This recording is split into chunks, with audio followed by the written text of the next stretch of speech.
the ghost in the machine. Every day, you wake up certain you are the author of your own decisions. The morning alarm sounds, you hesitate briefly, get up now, or steal 5 more minutes of precious sleep. You ponder, deliberate, and ultimately choose. Or do you? The idea that this seemingly simple decision might have been settled long before your conscious mind became aware of it is not just unsettling. It tears apart the foundations of your self-understanding. Consider carefully who or what made that choice. In 1983, Benjamin Libet conducted an experiment that would become a relentless ghost-haunting psychology and philosophy alike. Participants sat in a quiet lab, watching a swiftly moving clock hand. Their task was simple: flex their wrist at any time they desired, noting precisely when the decision to move entered their conscious mind. Simultaneously, electrodes measured their brain activity. The findings shocked everyone who understood their implications. Neural impulses signaling the wrist's movement consistently fired approximately half a second before participants reported any conscious intention to move. Your brain had already begun preparing for the movement, before your conscious self even knew you intended it. Pause and truly absorb this. Your decisions appear to begin unconsciously. Beneath the surface of your awareness, your brain quietly dictates your actions, crafting an illusion so compelling you mistake it for choice. Libet himself grappled with the implications, realizing how deeply his results threatened the comforting narrative of personal autonomy. If your conscious mind lags behind your brain's neural activity, then the idea of freely choosing dissolves into smoke, an empty mirage built by your brain to mask its silent authority. You want to resist this conclusion. Of course you do. You want desperately to believe that you're more than just a passive observer, blindly obeying the neural commands issuing from deep within the folds of your brain tissue. You imagine yourself as captain at the helm, steering through life's endless ocean of possibilities. But what if your hand isn't actually gripping the wheel at all? What if it merely rests upon it, tricked into believing it's in control, while, beneath the deck, unseen machinery churns forward relentlessly? Libet's experiment was only the beginning of science's brutal assault on the illusion of free will. Decades later, neuroscientist John Dylan Haynes conducted experiments even more precise and even more troubling. Using advanced brain scanners, Haynes and his team monitored activity patterns, while participants decided between pressing buttons with their left or right hands. Astonishingly, researchers could predict the participants' decisions up to 10 seconds before the individuals themselves became consciously aware of choosing. 10 full seconds, an eternity in neurological terms, wherein your brain secretly plots your actions long before the conscious you becomes involved. If such decisions, basic, seemingly insignificant choices, are determined without your conscious participation, what about the bigger decisions in life? Choosing your career, your relationships, your beliefs.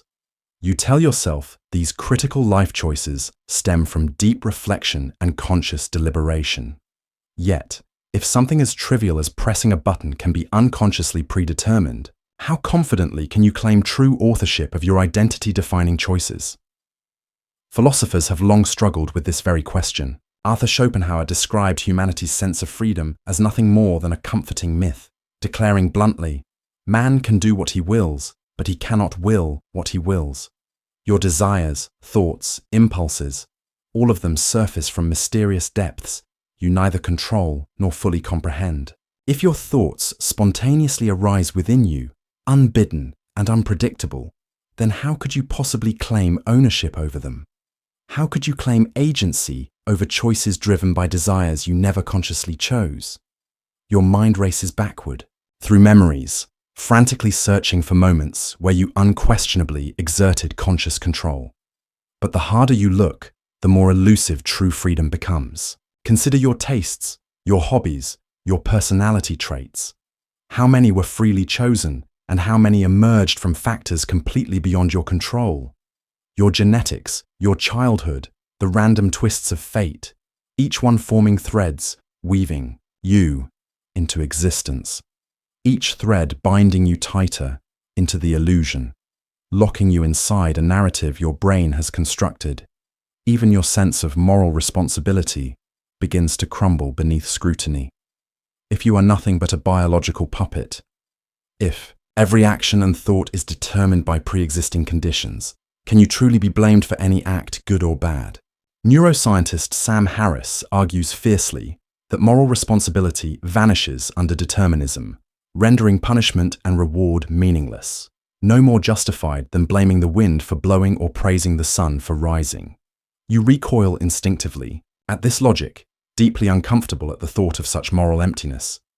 Yet your discomfort itself arises unbidden. It too is beyond your control, reinforcing the cycle of involuntary responses, a perpetual echo chamber from which you cannot escape. Yet there is something even darker lurking beneath this surface-level loss of autonomy. Consider the possibility that the illusion of free will isn't merely an accidental quirk of brain evolution. What if the illusion itself serves a necessary biological function? Studies in psychology suggest humans who strongly believe in their own free will are healthier, happier, and more socially cohesive. The illusion might not just be comforting, it could be essential, an adaptive trick your brain developed to ensure survival and cooperation within the social herd. If this illusion is adaptive, crafted by evolution itself, then your entire sense of self is reduced to an elaborate evolutionary mechanism. Your agency, your choices, your very individuality, all merely gears and levers in a vast machine constructed by genetic necessity. You exist only to perpetuate this illusion, to convince yourself and others that you are free. But behind the facade, behind the curtain of consciousness, there is no wizard, only blind, impersonal processes, indifferent to your protests and unaware of your existential terror. Your mind twists desperately, trying to escape these suffocating conclusions. But every argument you construct circles back relentlessly, a closed loop without exit. If determinism is true, you are trapped, forever imprisoned by forces outside your awareness. If determinism is false, if randomness rules, you fare no better. Your decisions still emerge without conscious authorship, mere outcomes of cosmic dice rolls. Neither scenario offers comfort, neither provides shelter from the harsh wind of existential dread. And now, as your certainty fades, you find yourself suspended in an unbearable twilight between determinism and chaos, grasping at wisps of autonomy that dissolve into mist the moment you reach out to touch them. This is the paradox of free will. The harder you look, the less you find. The deeper you probe your sense of choice, the more it fractures, splintering into contradictions and paradoxes, leaving you with nothing to cling to but emptiness itself. You must now confront a chilling reality. Perhaps you have never once been truly free. Perhaps every belief, every hope, every struggle you've held dear is little more than a shadow play, projected onto the walls of your mind by forces forever beyond your comprehension. The implications spiral infinitely, trapping you in their relentless descent. And now you must ask yourself the question you've been avoiding since the beginning. If every choice you have ever made was decided for you, long before your birth, hidden within the neural code written in your cells, then who exactly have you been living your life for? The illusion of the self. If free will is an illusion, then what of the self that seems to wield it? Who is this I that makes decisions, sets goals, and defines desires? The idea that you are a singular, cohesive self, a unified entity with control over your actions, is so deeply ingrained that challenging it feels akin to questioning the very fabric of your existence. Yet science and philosophy have repeatedly revealed that this self is nothing more than a complex, constructed illusion, a narrative stitched together by fragments of experience, memory, and perception. The question arises, who then are you? The philosopher David Hume was one of the first to pierce the veil of the self, declaring in the 18th century that the self is nothing more than a bundle of perceptions, constantly changing and fleeting. Hume's radical idea shattered the long-standing notion of a stable, continuous self. Rather than being a unified, permanent entity, the self is a chaotic collection of fleeting thoughts, emotions, and sensations. A bundle of experiences that appear connected, but in reality lack any inherent unity. This idea may seem foreign at first, a theoretical abstraction that doesn't resonate with the way you experience your life. After all, when you think about yourself, it feels natural to envision a consistent, continuous entity that has always been you, from childhood, through adolescence, into adulthood. You see your life as a single, coherent narrative with a protagonist who is you, making decisions and navigating the world. But Hume's insight forces you to confront an uncomfortable reality. This self is simply an illusion, a narrative constructed by the mind to make sense of an otherwise fragmented experience. To further challenge this notion, modern neuroscience has shown that your sense of self is not only illusory, it is deeply fragmented and malleable. The concept of the self is constantly shifting, responding to changes in your environment, your experiences, and your body. Your brain, in essence, creates the self in real time, drawing on your memories and sensory input to generate a stable feeling of identity. But if this self is constantly constructed and reconstructed, what does that say about the continuity you believe you experience? Consider the phenomenon of dissociative identity disorder, DID, previously known as multiple personality disorder. People diagnosed with DID exhibit distinct, separate identities within one body, each with its own memories, preferences, and behaviors. What makes this even more unsettling is that these identities may be completely unaware of each other. In extreme cases, individuals may lose time, with one personality taking over, while the other is completely unaware of the events that transpired. Here, the self is splintered into distinct, seemingly autonomous fragments, each with its own sense of agency. If one mind can harbor multiple distinct selves, what makes you so sure that your self is any more real than these fragmented identities? Even more disturbing is the growing body of research in neuropsychology that suggests the self is not localized in any one area of the brain. Studies of patients with damage to specific regions of the brain have shown that people can experience profound changes in their sense of identity. A person who loses the ability to recognize their own face may still claim, with startling conviction, that they are the same person, even though they no longer recognize their own reflection. Other patients with damage to their frontal lobes, responsible for executive functions like decision-making and self-regulation, exhibit profound alterations in personality and behavior. These changes, often sudden and dramatic, suggest that the self is not a fixed, unchanging entity, but rather something that can be molded and altered by external forces and internal changes in the brain. This idea is reinforced by research into the self-reference effect, a psychological phenomenon where people are more likely to remember information that relates to themselves. The brain naturally gravitates toward self-relevant information, shaping and reinforcing the identity you believe you possess. But this process is inherently subjective.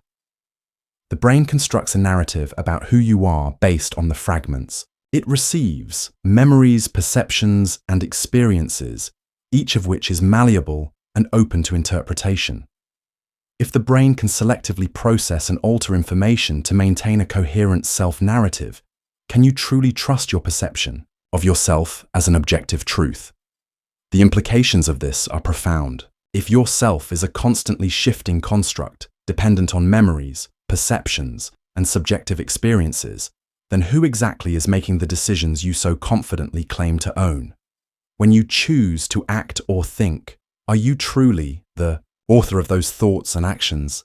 Or is it simply the brain weaving a story in real time, feeding you an illusion of control? This unsettling realization is compounded by the fact that, as the self becomes more fragmented and subjective, it becomes increasingly difficult to distinguish between what is truly you and what is simply the byproduct of the brain's narrative, machinery. Are your desires truly your own, or are they the result of unconscious processes, societal influences, and genetic predispositions? Is the self that makes decisions and takes action merely a reflection of external forces, an amalgamation of everything you've experienced, everything you've been taught, and everything you can't control? In modern life, we are constantly bombarded with messages that reinforce the idea of a singular, cohesive self. Branding, advertising, social media, all designed to appeal to your individual identity. But what if this image you project, this self you carefully curate, is nothing more than a facade? What if the person you think you are is an illusion, a carefully crafted narrative created by your brain to make sense of your existence? To consider this is to begin unraveling the very core of your identity.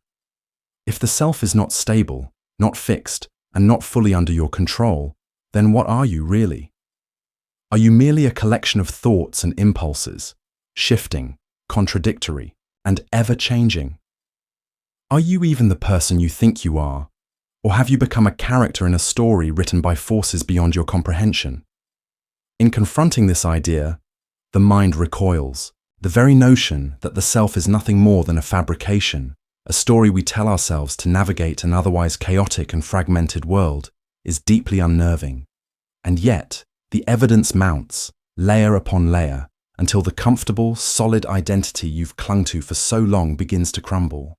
If the self is nothing more than a collection of memories and perceptions, what happens when those perceptions falter, when your memory betrays you, or when external forces alter the narrative you've worked so hard to build? The question remains, hanging in the air like a thick fog. If you cannot trust the continuity of yourself, the very foundation upon which your decisions are made, can you trust anything at all? The ghosts of the past, if your sense of self is fragile, constructed from memories and perceptions that can be altered, manipulated, and distorted. What about your memories themselves? You think of your memories as concrete evidence of your experiences, proof that you have lived, felt, and acted in ways that define who you are. But what if your memories too are nothing more than an unreliable, reconstructed narrative, prone to distortion, error, and fabrication? The implications are as terrifying as they are profound.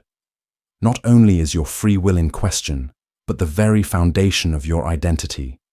The experiences that shaped you might not be as real as you believe. Consider the famous case of the false memory. In the 1990s, psychologist Elizabeth Loftus became one of the leading experts on how easily our memories can be manipulated. Loftus demonstrated that it is disturbingly simple to implant false memories in the human mind. In one experiment, participants were asked to recall a time when they had been lost in a shopping mall as children, something that had never actually happened. Over the course of several interviews, the participants began to remember the event, vividly describing their emotions, the surroundings, even the fear they supposedly felt. The memory they recalled was not only false, it was detailed, rich with emotion, and completely fabricated by suggestion. And these were not isolated cases. Loftus's work revealed that human memory is malleable and subject to outside influence, making it impossible to trust even the most cherished memories as accurate representations of past events. This is not an isolated phenomenon. Psychologists and neuroscientists have found that memory is not a reliable recording of past events, but rather a process of reconstruction. When you recall a memory, your brain doesn't simply replay a snapshot of the past. Instead, it rebuilds the memory from fragments of information, filling in gaps, smoothing over inconsistencies, and, on occasion, distorting details. Your brain does this to create a coherent narrative of your life, but in doing so, it inadvertently warps reality. Memories of events you think you remember clearly can be radically altered over time, especially when influenced by external factors such as media, suggestive questioning, or even your own emotions and desires. In the case of traumatic memories, the brain's propensity for distortion becomes even more insidious. You may recall a traumatic event as one of intense, unrelenting pain, yet the more you revisit the memory, the more the details shift. What once seemed like an accurate recollection now becomes a fuzzy, unreliable blur. Yet the emotional weight of the memory, your fear, your anger, your sorrow, remains as vivid as ever. These emotional memories are so powerful that they reinforce themselves over time, even as the factual accuracy of the events themselves deteriorates. Over the years, your mind may build and rebuild an entirely false narrative around your past, each layer obscuring the truth, shaping your identity in ways you cannot even begin to comprehend. The very memories that seem to define you, your childhood, your pivotal life experiences, your moments of triumph and failure, may have been corrupted, altered, or even fabricated entirely. This is not merely a psychological curiosity, it is a profound existential crisis. If your memories, the very foundation of your identity, cannot be trusted, then who are you?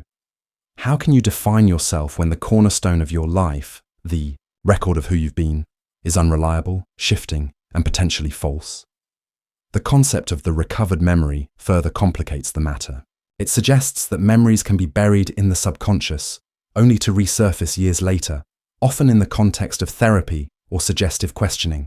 The existence of these recovered memories raises terrifying questions about the accuracy of everything you believe you know about your past.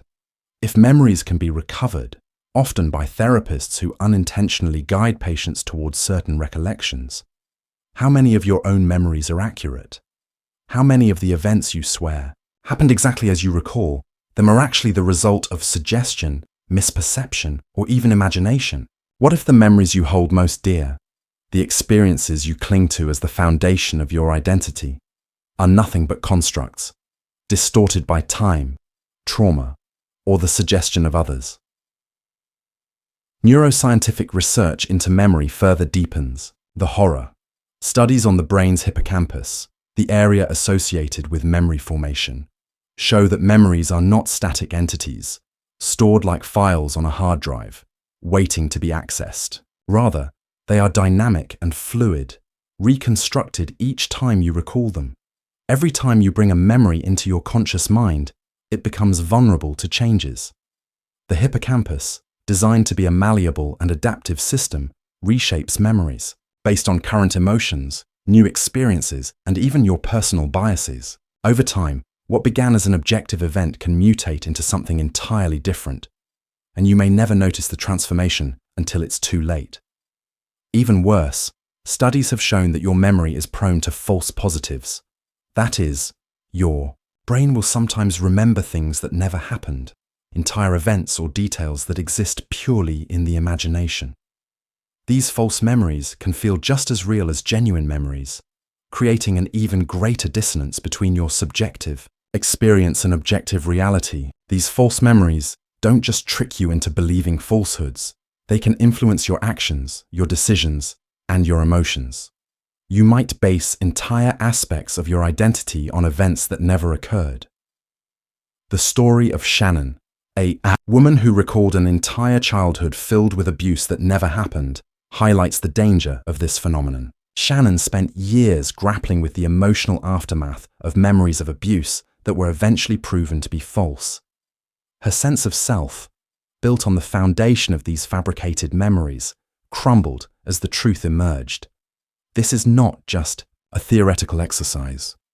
False memories can unravel the very core of who you are, turning your past into a labyrinth of lies, tricking you into believing things that never were. This may seem like an isolated issue, something that only applies to extraordinary cases of memory manipulation or trauma. But what if it affects everyone? What if your memories, even those that feel the most mundane, your first day of school, your first kiss, your wedding day, are equally subject to the same forces of distortion and suggestion? What if the events you hold most dear are mere shadows, warped by time, emotion, and the unreliable machinery of your brain? If your memories are this fluid, this easily manipulated, then the very foundation of your identity becomes suspect. How can you trust your sense of self when the memories that form it are as unreliable as a dream? Can you even claim ownership over your past when your mind is capable of fabricating entire histories to suit its narrative? The deeper you look, the more disturbing the implications become. Your free will, already a fragile illusion, is further undermined by the unreliability of your memories. The decisions you make, the actions you take, the person you believe yourself to be, these are all built on a foundation of shifting sands, constantly reshaped by unseen forces. You are not the person you think you are. You are an amalgamation of distorted memories and unconscious drives, a puppet to forces you cannot control and may not even fully understand. And so, as you stare into the abyss of your past, the chilling truth becomes undeniable. If your memories are not trustworthy, if they are unreliable fragments stitched together by the mind's chaotic process of reconstruction, then who, exactly, are you? The cage of causality, you move through life convinced of a simple truth. Actions have consequences. You believe, with unwavering certainty, that your decisions shape the course of events. You choose your path, and in turn, the world bends to your will, responding to your choices, your actions, and your intentions. This is the fundamental law you live by, the principle of causality. Every action leads to an effect. Every cause ripples outward, creating the future you live in, or so you think. What if the chain of cause and effect, the very foundation of how you understand reality, is a mirage? What if the events of your life, your decisions, and even the outcomes you think you control are all predetermined, locked into place by forces far beyond your awareness? What if you're not the agent of your life, but simply a passenger, carried along on a path you had no hand in creating? This is the horrifying reality suggested by determinism, a philosophical theory that argues that every event, every choice, every thought, and every action is the result of prior causes, causes that stretch back to the beginning of time. In this worldview, your free will is nothing but a comforting illusion, a byproduct of your inability to see the intricate web of causality that governs every aspect of your existence. Determinism has deep roots in both philosophy and science, and its implications are far-reaching. The idea that everything is caused by something else, that every effect has a preceding cause, was famously explored by the ancient Greek philosopher Aristotle. He believed that everything in the universe, from the movement of the stars to the beating of your heart, follows a strict chain of cause and effect. According to Aristotle, nothing happens without a reason, and nothing is random. Every event, whether it is the falling of an apple or the rise of a nation, is the result of a complex web of prior causes, stretching back in time. In modern times, determinism gained new life with the advent of Newtonian physics. The laws of motion that Isaac Newton discovered in the 17th century described a universe governed by predictable, deterministic forces. If you knew the position and velocity of every particle in the universe, you could theoretically predict the future with perfect accuracy. The universe, in this view, is like a giant clockwork machine, where every movement is the result of forces, acting on each other in a precise, predictable manner. But as we delve deeper into the nature of reality, we are confronted by a terrifying possibility: that the universe is far more deterministic than we could have ever imagined. Quantum mechanics, the branch of physics that deals with the behavior of particles at the atomic and subatomic levels, suggests that even the most fundamental aspects of reality may be governed by strict cause and effect. While quantum theory introduces an element of uncertainty, it still operates under the premise that every particle's behavior is determined by prior interactions. Even the randomness we observe in the quantum world is not truly random. It is just an illusion created by our inability to fully measure and predict the underlying causes. If everything is determined, if every moment is the inevitable result of a prior cause, then what becomes of your sense of agency? Your choices, your decisions, your desires, your actions are not expressions of free will, but simply the end result of a long, complex chain of events stretching back to the beginning of time, from your upbringing to your genetics to the random interactions of particles in your brain. Every aspect of who you are and what you do has been set in motion long before you were born. In this view, your decisions are not free, but are the inevitable outcomes of a deterministic process that you have no control over. It is impossible to overstate how deeply unsettling this idea is. You live under the illusion that you are free to choose your path, but in reality, every choice you make is simply a link in an unbreakable chain. You are not the architect of your life. You are a cog in a machine that has been running for billions of years, its gears turning according to laws and forces that have nothing to do with your personal desires or intentions. This deterministic worldview has profound implications for moral responsibility. If every action, every thought, every choice you make is predetermined, how can you be held responsible for your behavior? How can you be praised for your good deeds or blamed for your mistakes if, in the end, you had no real control over them? The philosopher Baron de Holbach, an 18th century proponent of determinism, argued that we are not the masters of our own actions. He believed that moral judgments, praise and blame, are meaningless if every action is the result of prior causes. According to de Holbach, punishment and reward are nothing more than arbitrary social constructs, designed to maintain order in a society that refuses to acknowledge the fundamental truth of determinism. The implications of this argument are as disturbing as they are far-reaching. If you cannot be held responsible for your actions, then what becomes of the concept of justice? If your decisions are the inevitable result of prior causes, then how can you be praised for acting virtuously or condemned for wrongdoing? The entire legal and moral structure of society would crumble if determinism were true, for it rests upon the assumption that individuals are responsible for their choices. Yet if responsibility is an illusion, then how can society ever justify punishing anyone for their actions? But the horror doesn't end there. If every action you take is the result of prior causes, then it follows that your entire life is nothing but a series of predetermined events, an endless string of moments, each one set in motion by the last.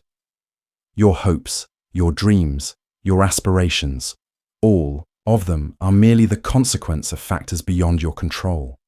Even your deepest desires, the ones that seem most uniquely yours, are simply the result of biological imperatives, environmental influences, and the unconscious workings of your brain.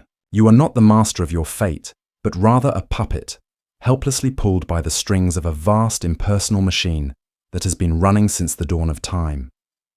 At this point, the enormity of this realization becomes overwhelming.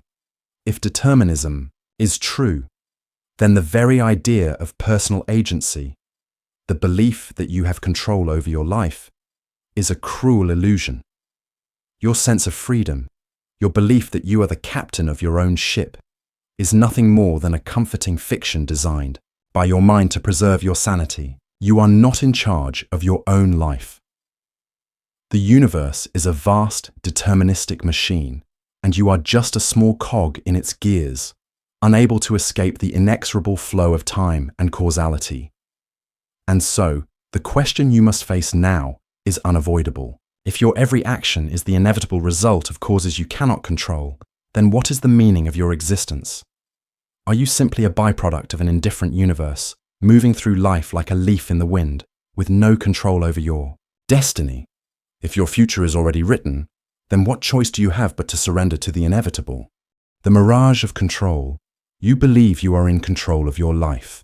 The illusion of control is woven into the very fabric of human existence. From the moment you wake up, you make decisions. You choose what to eat, where to go, who to interact with.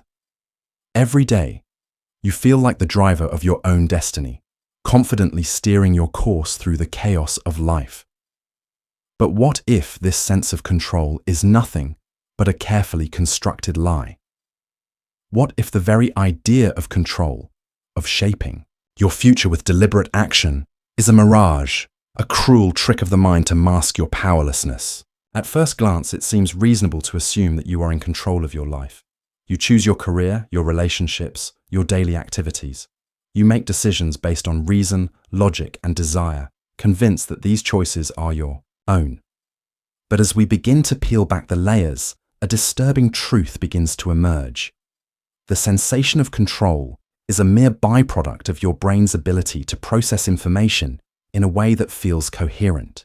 It is a psychological construct that helps you navigate the world, but it bears little relation to the actual mechanisms at play in your brain and body. The concept of locus of control is crucial to understanding this illusion. This psychological theory describes the degree to which individuals believe they have control over the events that affect them. Those with an internal locus of control believe that their actions directly influence their outcomes, while those with an external locus of control feel that their lives are largely shaped by outside forces. On the surface, an internal locus of control seems to be the desirable state, as it suggests that you can control your fate. But the more we explore the science of decision-making, the more we see that the idea of control is much more complicated and much more deceptive than it first appears. In the 20th century, researchers in psychology and neuroscience began investigating the true nature of decision-making. What they discovered was profoundly unsettling. Studies have shown that the process of decision-making does not begin with a conscious thought. Instead, the brain's unconscious mechanisms begin working long before you even realize you are about to make a decision. The famous experiments by Benjamin Libet, which we discussed earlier, demonstrated that your brain starts preparing for an action before your conscious mind becomes aware of it. This is known as neural readiness potential, a measure of brain activity that precedes your conscious awareness of a decision by several hundred milliseconds. You believe you are consciously choosing your actions, but in reality, your brain has already decided for you. The sensation of control you feel is simply a byproduct of your brain's ability to create the illusion of agency. This unconscious decision-making process is even more deeply rooted than previously thought. In one particularly disturbing study, neuroscientists discovered that they could predict what choice a person would make up to 7 seconds before the person consciously made the decision. Using fMRI scans, researchers could observe patterns of brain activity that predicted a person's choice long before they were consciously aware of it. This finding suggests that not only are your decisions made before you are conscious of them, but that your brain is also capable of deciding for you in ways you cannot anticipate or control. The very notion of free will collapses in the face of such evidence. Your sense of control, your belief that you are steering your own life, is nothing more than an illusion created by your brain to make you feel like an active participant in your own destiny. But it gets worse. If your decisions are being made by unconscious processes in your brain, it means that these decisions are influenced by factors beyond your control. Your genetic predispositions, your upbringing, your cultural background, your environment, and countless other variables that you are not even aware of. Every choice you make is shaped by forces you cannot see, and it is impossible to fully grasp the extent to which these factors have already determined the course of your life. Take, for example, the concept of priming in psychology. Priming refers to the subtle influence that prior experiences or external stimuli can have on your decisions. In one experiment, participants were exposed to words related to old age, e.g., senile, bingo, retired, and as a result, they walked more slowly when they were asked to leave the room. In another study, participants who were exposed to words related to rudeness were more likely to interrupt others during a conversation. These studies demonstrate how deeply your decisions can be shaped by external factors, how the subtle, unconscious environment around you can steer your choices without you even realizing it. You think you are in control, but your mind is being constantly influenced by forces you cannot perceive.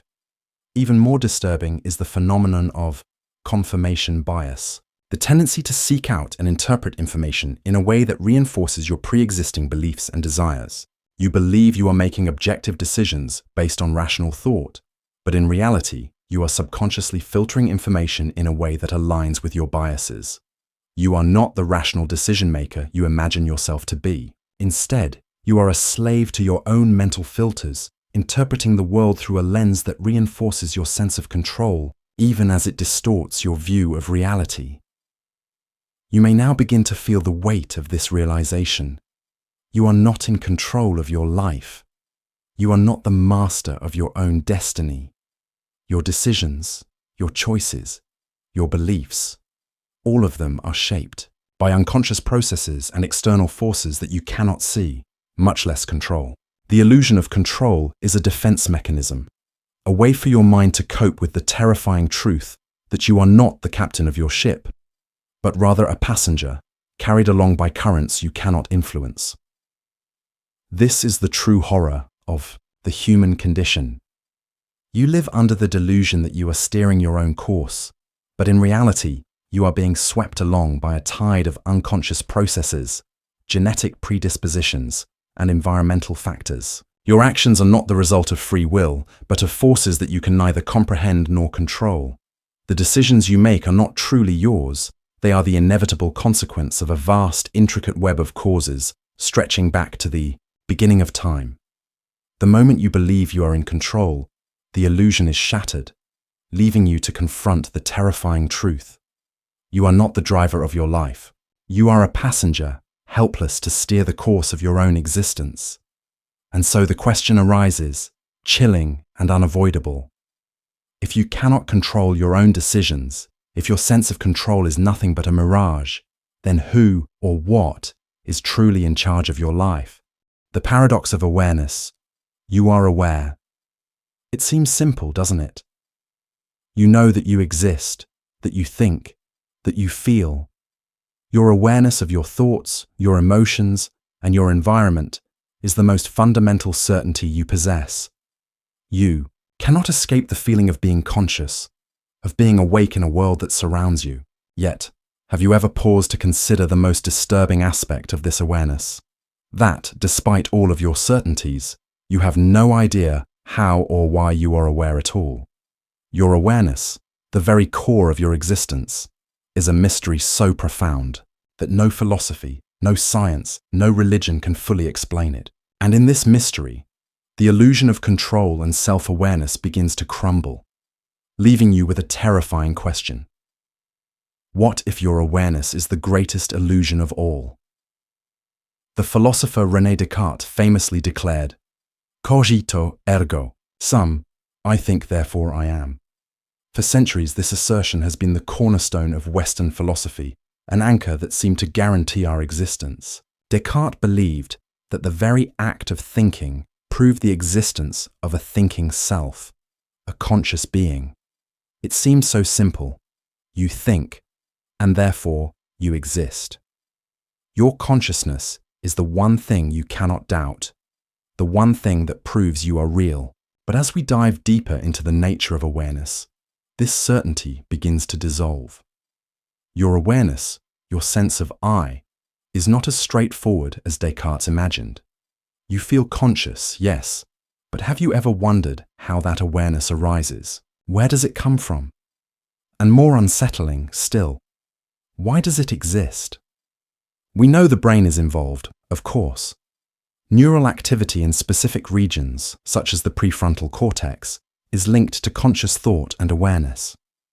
But knowing the biological process behind awareness doesn't bring us any closer to understanding why you experience awareness at all. The most fundamental question, why is there a subjective experience of I, remains unanswered.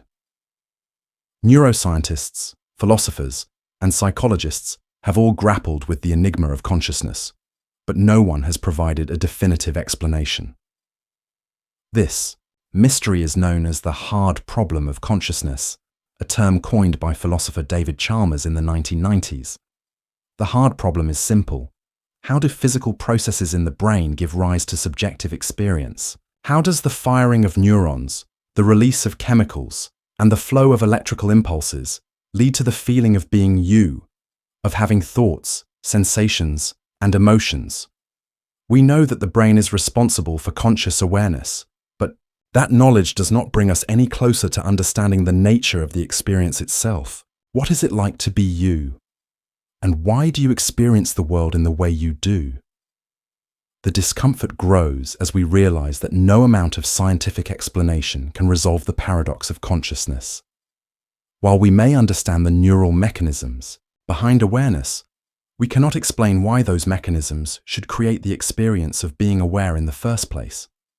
In fact, it is possible that no amount of understanding will ever explain the most basic, ineffable aspect of human existence, the feeling of being. This is the greatest irony of our quest for knowledge. The more we learn about the brain, the more we realize that the very essence of our existence, the feeling of awareness, is beyond our reach.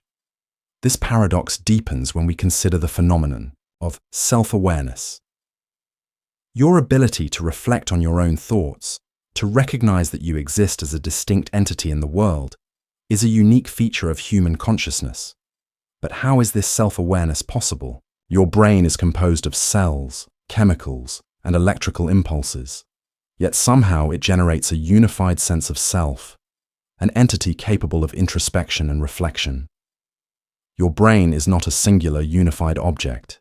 It is a complex, interconnected system with countless moving parts. Yet, from this chaos arises a coherent sense of I, a singular subject who experiences the world and acts within it.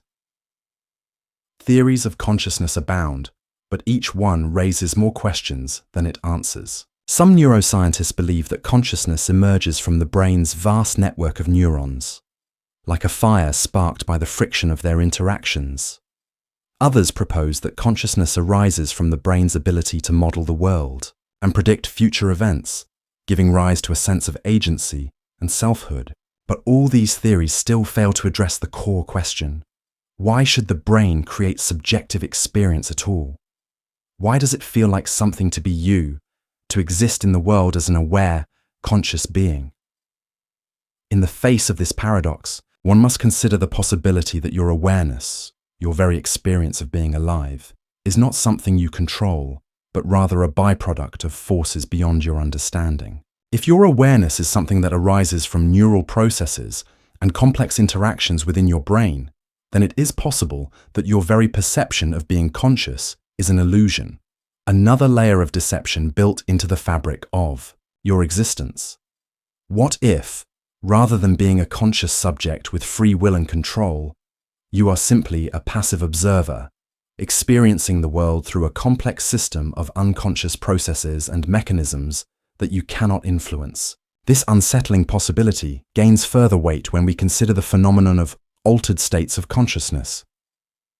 Under certain conditions, such as sleep, meditation, or the influence of psychoactive substances, your awareness can shift, fragment, or dissolve entirely. In these states, the world may appear completely different, or your sense of self may vanish altogether.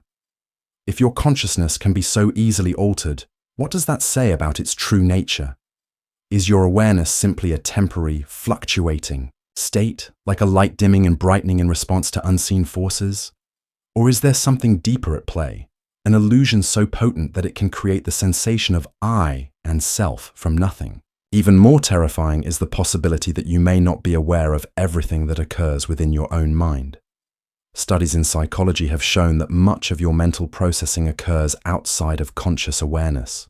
Your brain is constantly gathering information, making decisions, and reacting to stimuli without your knowledge. You are only aware of a small fraction of the processes taking place within your own mind.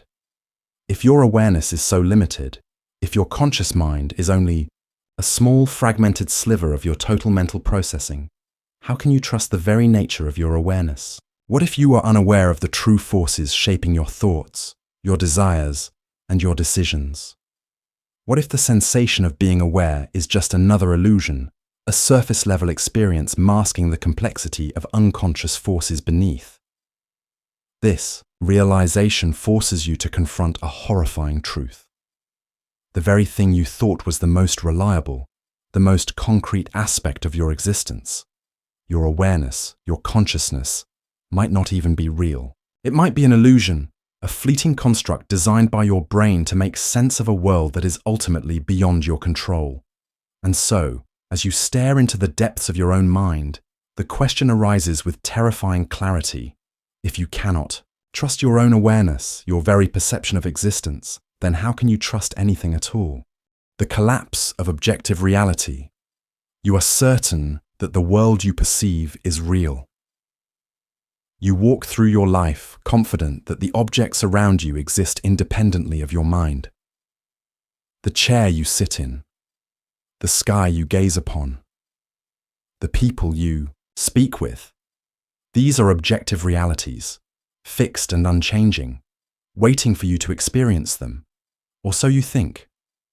What if the reality you experience, the world you feel so certain of, is nothing more than a construct of your mind, a fluid, subjective experience that bears little resemblance to the objective world you believe surrounds you? Consider the work of philosopher Immanuel Kant, who suggested that human perception is not a direct window onto reality, but rather a lens that distorts and filters the raw data of the world.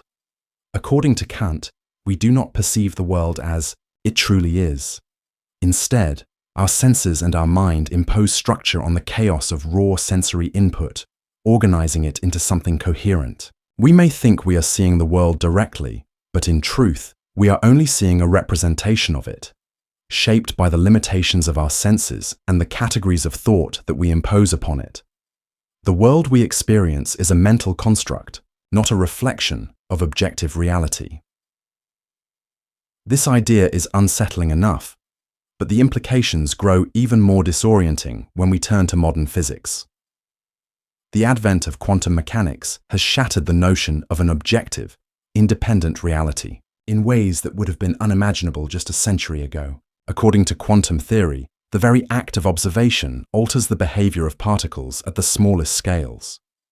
In the famous double-slit experiment, electrons behave as both particles and waves, depending on whether or not they are being observed. When no one is watching, electrons exist in a state of probability, occupying multiple positions at once. But the moment an observer interacts with the system, the electrons collapse into a single position, behaving as particles. This phenomenon suggests that the very fabric of reality is influenced by the act of observation itself. If the world is altered by observation, then how can we trust that the world we perceive is anything more than a construction of our minds? What if the world you experience, the chair, the trees, the faces of those around you, is not real at all, but is simply the result of your mind's attempt to organize and interpret an unfathomable quantum reality? Your senses, rather than providing you with direct access to the external world, might be distorting the truth, filtering it through a subjective lens that shapes it to fit the contours of your consciousness. The notion of an objective reality, independent of the observer, begins to collapse under the weight of this insight. If the act of observation alters the very nature of the observed, then reality itself is not fixed or absolute. Instead, it is fluid, dependent on the consciousness that perceives it. Your experience of the world is not a direct reflection of what is, but a subjective interpretation, shaped by your mind, your senses, and your perceptions. The world around you, the objective reality you once took for granted, may not be real in any meaningful sense at all. It is a mental construct, an illusion created by your consciousness in an attempt to make sense of an incomprehensible universe. But the horror deepens when we consider the possibility that this illusion is not confined to the quantum realm or abstract philosophy. The same principles that apply to quantum particles can also apply to the macroscopic world you inhabit. If reality is influenced by observation, then how do you know that the world you experience when you are not looking at it remains unchanged? What if the trees you pass on your daily walk, the streets you traverse, and even the people you meet do not exist in the way you think they do? What if they are merely constructs, shifting and evolving in response to your mind's focus and attention? This idea is known as solipsism, the belief that only one's own mind is certain to exist, and that the external world and other minds may not exist at all. Solipsism forces you to confront the terrifying possibility that the entire world, along with everyone in it, is a creation of your own mind. The people you speak to, the places you visit, the events you witness. What if all of it is nothing more than an elaborate projection, a dreamlike simulation in which you are the only conscious observer? To make this even more unsettling, consider the phenomenon of confirmation bias. You tend to see what you want to see, and your mind filters out anything that contradicts your pre-existing beliefs and expectations. Your perception of reality is already shaped by your mind, skewed by your desires, fears, and biases. Your mind does not merely interpret reality, it actively constructs it, shaping the world to fit your narrative. If you believe the world is dangerous, you will notice danger everywhere. If you believe it is safe, you will ignore the signs of threat. This selective perception distorts the world you see, filtering it through the lens of your own subjective experience. The more you explore this concept, the more the walls of your reality begin to dissolve. If your mind constructs your experience of the world, and if your perception is influenced by unconscious biases and desires, then how can you ever be sure that what you perceive is real? How can you trust that your experience of the world is anything more than a mental projection shaped by your mind's need for coherence and meaning? The terrifying truth begins to emerge. You are not experiencing the world as it truly is. You are experiencing the world as your mind constructs it, shaped by a web of unconscious processes and subjective filters. The external world, the reality you once believed was stable and objective, is not so much out there as it is in here, in your mind, constantly shifting, constantly adapting to fit your internal narrative.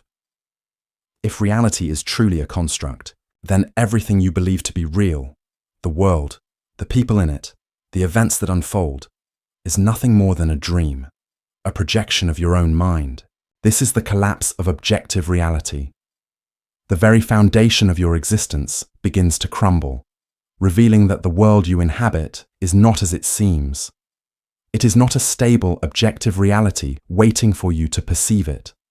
It is a creation of your mind, shaped by the forces you cannot control, distorted by the biases you cannot escape.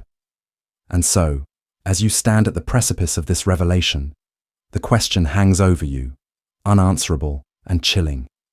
If reality is a construct of your mind, what is left of the world you thought you knew? The delusion of free will. It's a notion you hold dear. Perhaps the only thing that separates you from the chaos of the universe. The idea that you have control over your actions. The belief in free will is woven into every fabric of your life. The decisions you make, the morality you abide by, the self-image you cultivate. It is the foundation of your identity. The core belief that defines who you are and how you interact with the world. But what if everything you believe about free will, everything that has anchored your sense of agency, is simply another illusion, a trick of the mind designed to give you a comforting sense of autonomy in a world that is anything but free?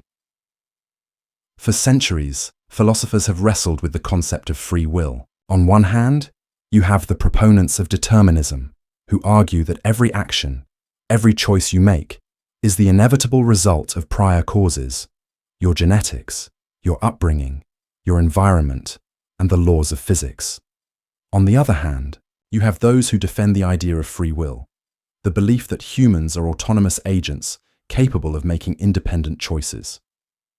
This debate has raged on for centuries, but the disturbing reality is that modern science is increasingly pointing toward the determinists as being right. Free will, as you understand it, may not exist at all.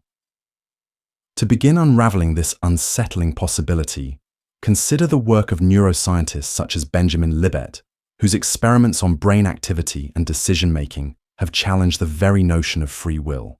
Libet's famous experiment, conducted in the 1980s, demonstrated that the brain begins to prepare for a decision long before you are consciously aware of it. In his experiment, participants were asked to decide when to flex their wrist while watching a clock. What Libet found was that brain activity began to spike several hundred milliseconds before the participants consciously decided to move. In other words, the brain was already preparing for the movement before the participants even chose to make it. This suggests that the feeling of making a free decision is nothing more than an afterthought. Your brain has already determined the action before you are even aware of it. This is not an isolated case. Other experiments have confirmed the same unsettling truth. In 2008, neuroscientist John Dillon Haynes used fMRI scans to predict participants' decisions up to 10 seconds before they consciously made them. These studies reveal a terrifying possibility. Your decisions, the ones you believe are made freely, are actually the product of neural processes that precede your conscious awareness. Your sense of free will is nothing more than the brain's way of creating the illusion of choice, a story that you tell yourself to make sense of an otherwise predetermined sequence of events. If your decisions are being made by your brain before you are even conscious of them, then where does that leave your sense of control? The very foundation of your existence, the belief that you are in charge of your own actions, begins to crumble. The more we understand the brain and its neural processes, the more we realize that the self, the conscious mind that believes it is in control, is nothing but a passive observer, a bystander in a drama that has already been written. The implications of this are deeply unsettling. If free will is an illusion, then everything you do, everything you choose, is simply the result of unconscious brain processes, genetic predispositions, and environmental influences that you cannot control. The decisions you make, the ones that seem to define you, are not truly yours. They are predetermined by forces beyond your awareness, long before you are even aware of them. But the horror deepens when we consider the social and moral consequences of this realization. If free will does not exist, then what does that mean for responsibility? If you are not truly in control of your actions, can you be held morally accountable for them? The very foundations of justice and morality begin to collapse. If your decisions are the inevitable result of prior causes, then can you be blamed for your wrongdoings or praised for your virtuous actions? The concept of punishment, of justice, and even of moral responsibility rests on the assumption that we are free to choose our actions. But if we are not truly free, if our actions are determined by forces beyond our control, then how can we justify holding anyone accountable for their behavior? The philosophical implications are staggering. If free will is an illusion, then what does that say about your entire sense of identity? Who are you, if not the person who makes choices and acts upon them? The very idea of you as a distinct autonomous individual begins to crumble. You are not the architect of your own life. You are a product of prior causes, an illusion created by your brain to make sense of a world in which you have no control. At this point, you may begin to feel the weight of this revelation, the suffocating realization that you are not the agent of your own life. Every decision you make, every action you take, is merely the result of unconscious processes and prior causes. The illusion of free will is a comforting lie, a fiction that your brain creates to make you feel like you are in control. But the truth is far more disturbing. You are not in control at all. You are simply a passenger, swept along by the currents of a universe that has already decided your fate. As you confront this grim truth, a chilling question arises. If your free will is an illusion, if you have no control over your actions, then what does that say about the meaning of your life? Are you simply a puppet, pulled by unseen strings, with no true agency or autonomy? If your choices are not really yours, then who or what is controlling your life? The illusion of stability, you live your life convinced that the world around you is stable, that the ground beneath your feet, the laws of nature, the fabric of reality itself, are constant, unchanging. You move through your daily existence with a quiet trust in this stability. The sun will rise tomorrow. The seasons will change, as they always have. The laws of physics that govern your world, gravity, thermodynamics, electromagnetism, will continue to hold. Everything you know about the universe seems to confirm this. The world is a place of consistency, where the predictable patterns of nature repeat themselves over and over, or so you believe. But what if this stability, the very foundation of your perception of the world, is an illusion? What if the world is not the solid, reliable place you think it is, but instead a chaotic, ever-shifting construct that exists in a constant state of flux? What if the laws of nature are not immutable truths, but fragile constructs that could change in an instant, rendering everything you know and believe about reality meaningless? This terrifying possibility is at the heart of modern physics. The notion that the universe is governed by fixed, unchanging laws has been shattered by the strange, unsettling phenomena revealed by quantum mechanics. At the smallest scales of existence, on the level of subatomic particles, the world behaves in ways that defy all logic and understanding. The behavior of particles is not governed by simple rules of cause and effect. Instead, particles exist, in a state of probability, existing in multiple places at once until they are observed. The very act of observation collapses these probabilities into a single reality, creating a world that is, in essence, built on uncertainty. At the heart of this is Heisenberg's uncertainty principle, which asserts that it is impossible to simultaneously know both the position and momentum of a particle with complete precision. The more precisely you measure one property, the less precisely you can measure the other. This fundamental uncertainty means that the universe, at its core, is unpredictable, and even the most seemingly stable aspects of reality are subject to fluctuations beyond our comprehension. The very nature of reality, once thought to be stable and predictable, is in fact probabilistic and unstable, teetering on the edge of chaos. Even the seemingly constant forces of nature, like gravity and electromagnetism, have been shown to behave in ways that challenge our understanding. For instance, the constant speed of light is not, in fact, an absolute constant. In the early 20th century, Albert Einstein's theory of relativity revolutionized our understanding of space and time. According to relativity, the speed of light is not a fixed speed, but rather it depends on the observer's frame of reference. Time itself, too, is not a constant. It stretches and contracts depending on the relative speed and gravitational field of the observer. The steady, unchanging world you perceive is not the whole truth. It is a constructed illusion that your brain creates in order to make sense of a universe that is, in reality, far more fluid and unstable than you can imagine. Perhaps even more, unsettling is the possibility that the laws of physics themselves could change, or may have changed, at some point in the past. The concept of fine-tuning in cosmology suggests that the constants that govern the universe, such as the strength of gravity, the mass of elementary particles, and the rate of expansion of the universe, are finely tuned to allow life as we know it to exist. If these constants were even slightly different, the universe would be inhospitable to life. But what if these constants are not fixed, but instead vary over time, or could change unpredictably in the future? What if the stability you believe exists in the laws of physics is a temporary, fragile arrangement, subject to collapse at any moment? This idea is not just speculative, it is grounded in the field of theoretical physics.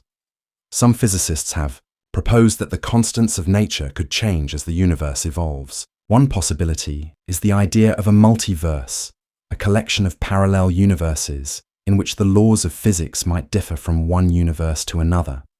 If such a multiverse exists, then the stability of our own universe, with its particular set of physical laws, could be the result of a random fluctuation, a temporary arrangement in a vast cosmic sea of possibilities.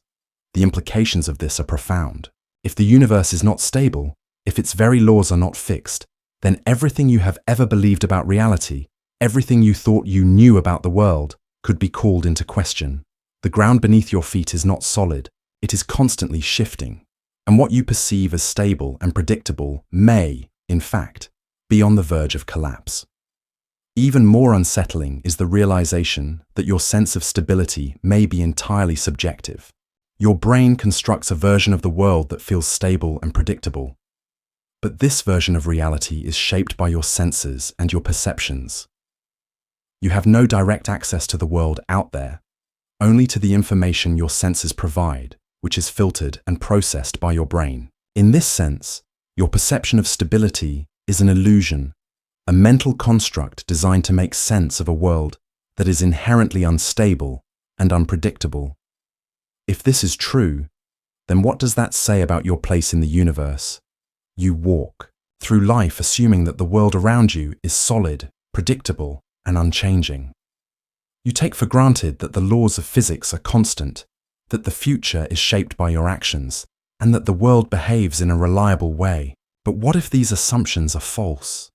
What if the universe is a chaotic, ever-changing force, constantly shifting and evolving in ways you cannot comprehend? What if the stability you believe in is nothing but a thin veneer, covering a deeper, more terrifying truth about the nature of reality? As you confront this uncomfortable reality, the question becomes impossible to ignore. If the world is not stable, if the laws of physics themselves are in flux, then what does that say about your ability to control your own fate?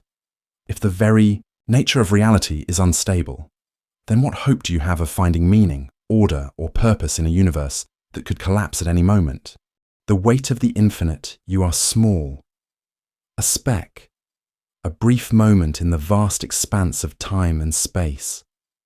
The infinite stretches before you, beyond your comprehension, and it presses down on you with a weight so immense that it is almost suffocating. You may tell yourself that the universe is vast, but that it is in some way a backdrop to your life.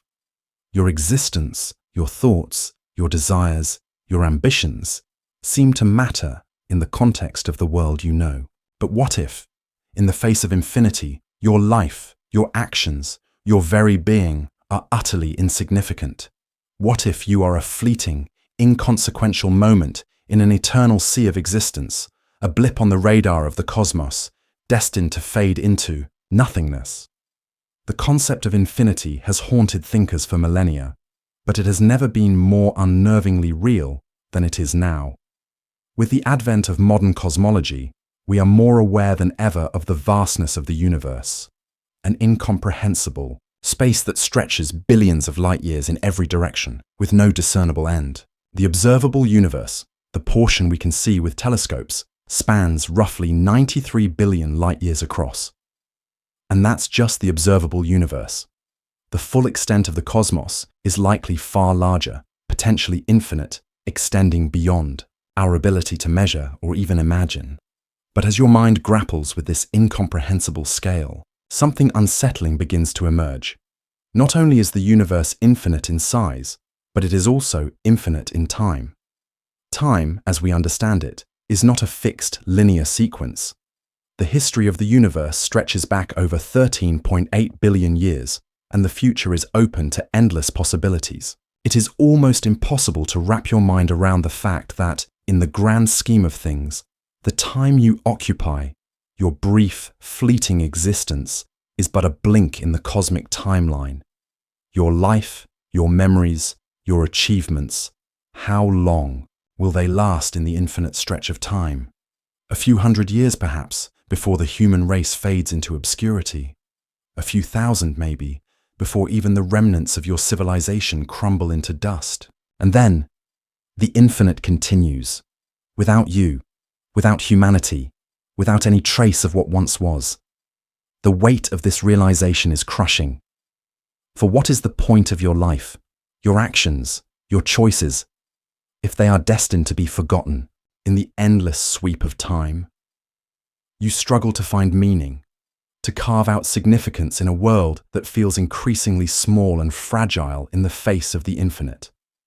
And yet, the vastness of the universe only amplifies the sense of futility. If the universe is infinite, and your life is so minuscule in comparison, what does it matter whether you choose one path or another?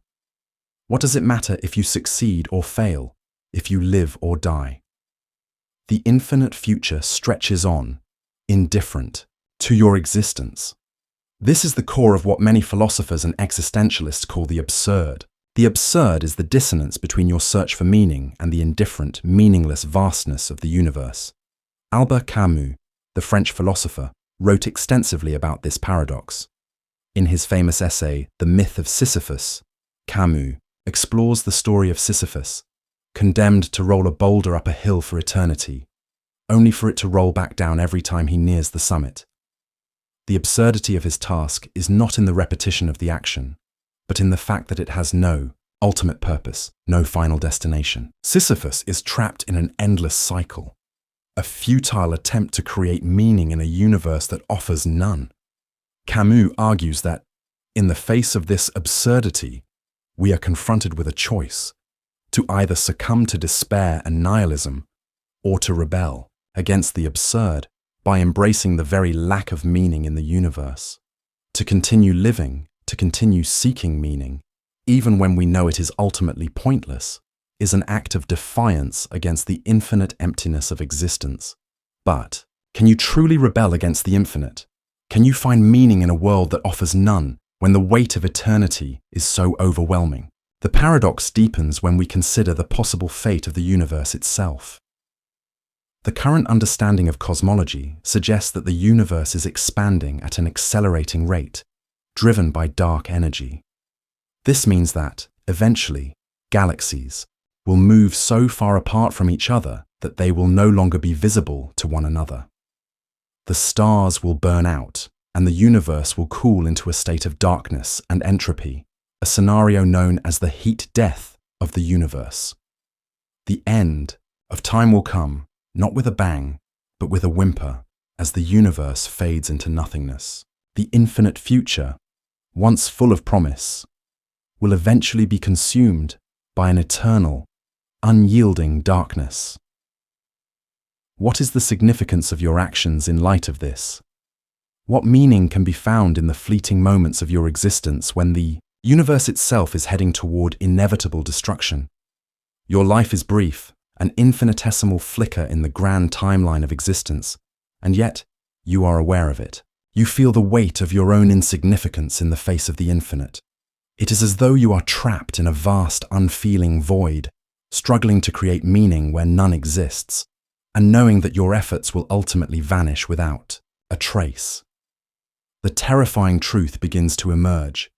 The infinite stretches out before you, a cold, uncaring expanse, indifferent to your existence. The meaning you search for, the significance you crave, these are the products of your mind, seeking comfort in a universe that offers none. You are nothing more than a moment in the vast cosmic sweep, a blip that will be forgotten long before the universe reaches its end. As you confront this overwhelming truth, a single, chilling question emerges. If your life is so insignificant in the face of infinity, if your actions and choices are mere fleeting shadows, then what is the point of any of it? What meaning can you possibly find in a universe that has none to give? The mirage of morality. You tell yourself that you are a good person, that your actions are guided by a sense of morality, an internal compass that helps you navigate the world. You follow the rules, respect others, and strive to do what is right. You believe that your decisions are based on a clear sense of right and wrong, and that your moral choices define you as an individual. But what if morality, the very thing you rely on to differentiate between good and evil, right and wrong, is nothing more than a social construct, a byproduct of the evolutionary forces that have shaped human behavior? What if morality is nothing but an illusion, a tool created by society to maintain order and control, rather than an inherent, objective truth? The very concept of morality has been a subject of intense debate for centuries. Philosophers have long questioned whether morality is objective, existing independently of human thought and culture, or whether it is subjective, shaped by societal norms and individual beliefs. In ancient Greece, Plato argued that morality was a form of objective truth, existing outside of human perception. According to Plato, the concept of the good was a universal truth, an eternal standard that could guide human action. But as modern philosophy progressed, the notion of objective morality became increasingly difficult to sustain. Friedrich Nietzsche, the German philosopher, famously declared the death of God and rejected the idea of objective morality. In his view, traditional moral values, particularly those rooted in religion, were artificial constructs designed to maintain power and control. Nietzsche argued that morality was a product of human culture, not an inherent truth. In his radical vision, human beings must create their own values, free from the constraints of conventional morality. Nietzsche's proclamation that God is dead was not a declaration of atheism, but a challenge to the very foundation of moral truth. If the idea of an objective moral order, no longer existed, then human beings were left to determine their own morality, unbound by external authority. But Nietzsche's vision presents a problem. If morality is subjective, if it is a product of human culture and evolution, then how do we distinguish between right and wrong? How do we know what is truly moral if morality itself is a shifting, culturally constructed concept? The answer, according to Nietzsche, is that we must reject the idea of universal morality altogether. Instead, we must embrace the fluid, evolving nature of morality and create our own values based on our desires, experiences, and individual circumstances. But can you really create your own morality? Can you trust your own sense of what is right when it is shaped by forces beyond your control, society, culture, and biology? The psychological and sociological roots of morality offer a chilling glimpse into the malleability of human ethics. Research in moral psychology suggests that your sense of right and wrong is deeply influenced by your upbringing, your environment, and even your evolutionary instincts. Studies have shown that your moral judgments are not as rational as you might think. In fact, much of your moral reasoning is driven by unconscious biases, emotions, and social pressures. When faced with a moral dilemma, you are far more likely to make decisions based on instinct, gut feelings, or the desire to conform to societal norms than on a rational, objective analysis of the situation. One of the most unsettling findings in moral psychology comes from the work of social psychologist Jonathan Haidt, who argues that moral judgments are not primarily based on rational thought, but on intuition. Haidt's research suggests that people make moral decisions quickly and automatically, based on their emotional responses to a situation. These intuitive judgments are then justified with reasoning, but the reasoning is often post hoc, constructed after the fact to justify the decision that has already been made. In other words, your sense of morality is not a result of careful, rational deliberation, but of unconscious emotional reactions and social conditioning. This idea is reinforced by studies in evolutionary psychology, which suggest that morality evolved not as a universal set of objective principles, but as a mechanism to promote social cohesion and cooperation. Morality, in this view, is a set of behaviors and rules that evolved to help human beings live together in groups. The rules that govern morality, don't harm others, share resources, be honest, are not objective truths, but social strategies that enhance survival and reproduction. If you behave morally, you increase your chances of thriving in a group, and the group, in turn, increases its chances of survival. But if morality is an evolutionary adaptation, if it is designed to promote social cooperation rather than reflect objective truth, then what does that say about your sense of moral agency? If your moral decisions are driven by unconscious instincts and social pressures, rather than by a rational understanding of objective right and wrong, then are you truly free to choose your moral path? Or are you simply following a set of rules that have been ingrained in you by society and biology, like an animal following instinct? Even more disturbing is the realization that different societies, cultures, and individuals may have entirely different conceptions of morality. What is considered moral in one culture may be deemed immoral in another. In some cultures, honor killings are seen as a justifiable action, while in others, they are viewed as barbaric. In some societies, lying and cheating may be accepted in certain circumstances, while in others, they are viewed as unforgivable sins. This cultural relativism raises a fundamental question. If morality is subjective, if it is shaped by culture and biology, then can we truly claim that there is an objective, moral truth? The implications of this realization are profound. If morality is a social construct shaped by unconscious instincts and cultural conditioning, then your sense of right and wrong is not universal. It is a product of the society and biology that shaped you.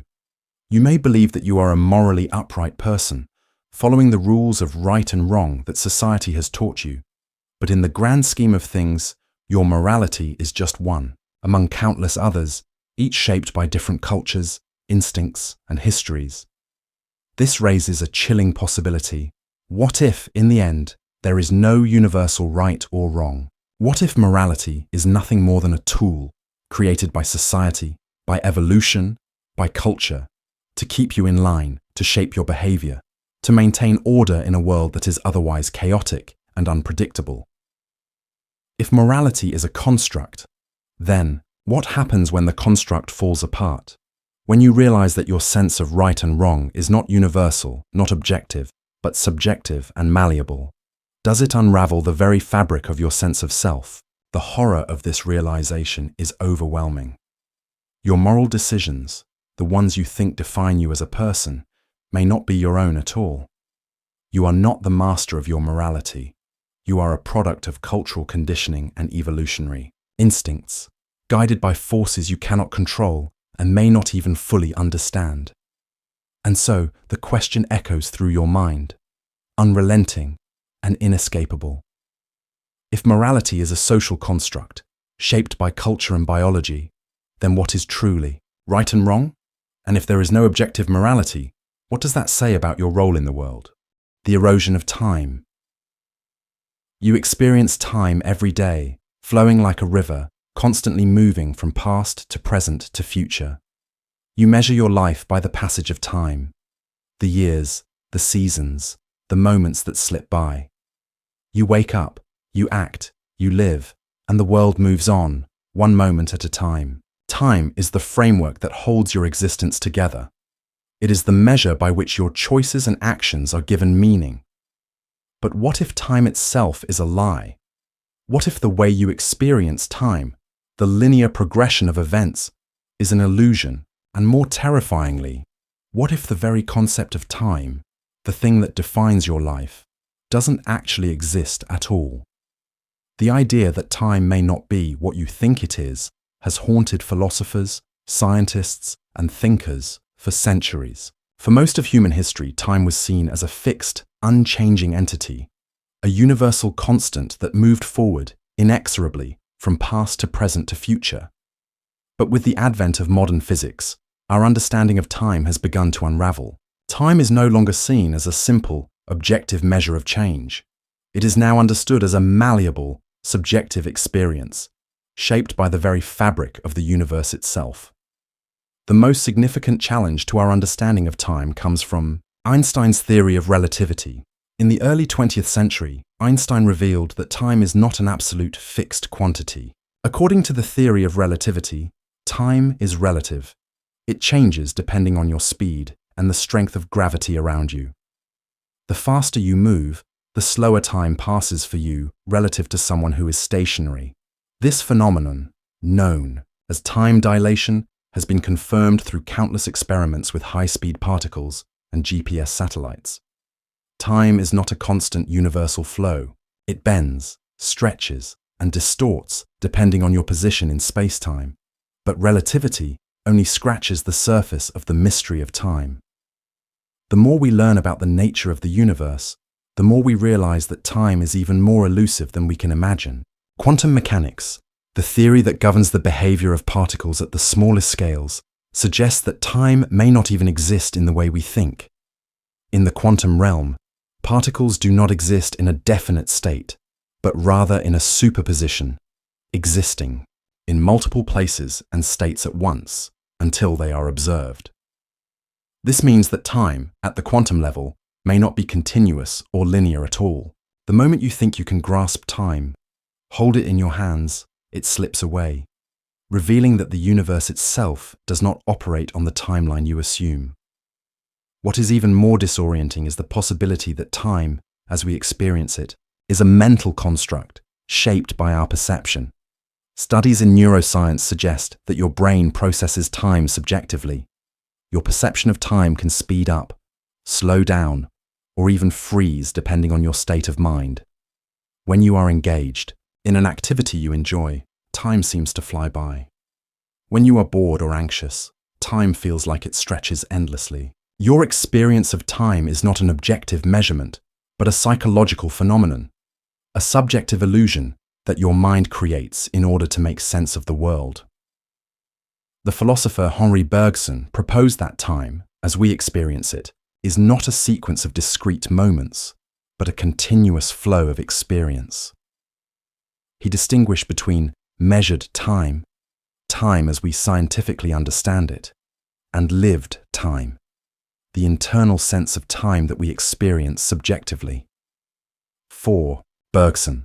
The real nature of time lies in the lived experience, the way time feels in your consciousness, not in the ticking of a clock. But what if this lived time is even more illusory than it seems? What if your subjective experience of time, your perception of the past, present, and future, does not correspond to any objective reality? Consider the phenomenon of memory. Your memories are your anchor to the past, the way you understand and make sense of your history. But if time is not linear, if it is not a fixed sequence of events, then how can your memories be trusted? Time, as you experience it, is not a continuous stream, but a series of fragmented, disjointed moments that your mind weaves together into a coherent narrative. Memories fade, change, and merge over time, as your mind rearranges the events of your life to fit the story it tells itself. This subjective experience of time distorts your understanding of the past, reshaping it into something that feels real, but may not be. And what of the future? You live with the belief that time moves forward, that the future is waiting for you, full of endless possibilities. You plan, you hope, you dream of the future. But what if the future does not exist at all, except as an abstract concept in your mind? What if the future is not a destination to be reached, but a mental projection, a vision you create based on your past experiences and your current desires? In the world of quantum mechanics, time may not even flow in a single direction. The concept of block time suggests that past, present, and future could all exist simultaneously, frozen in a vast, unchanging block with no real passage of time at all. In this view, your experience of time moving forward is nothing more than a trick of perception, a limited, subjective viewpoint on a reality that is far more complex and mysterious. This leads to a chilling question. If time is an illusion, if your perception of past, present, and future is nothing more than a construct of your mind, then what does that say about the meaning of your life? You live with the assumption that time is a finite resource, that you have a limited number of moments, a set amount of time in which to live and act. But if time is not real, if it is simply a mental construct, then is there any meaning to your existence at all? If time does not truly exist, then what is it that you are experiencing? Is your life, too, just a fleeting illusion, a series of moments that are no more real than the time you believe you experience? The implications of this realization are as profound as they are terrifying. If time is not the constant, stable entity you thought it was, then everything you know about your life, your actions, and your decisions begins to lose its grounding. The passage of time, the thing that has anchored your existence, the measure by which you understand your actions and choices, becomes nothing more than a fragile illusion.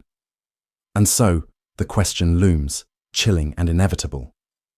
If time does not flow as you think it does, if your perception of past, present, and future is a lie, then what is the true nature of your existence?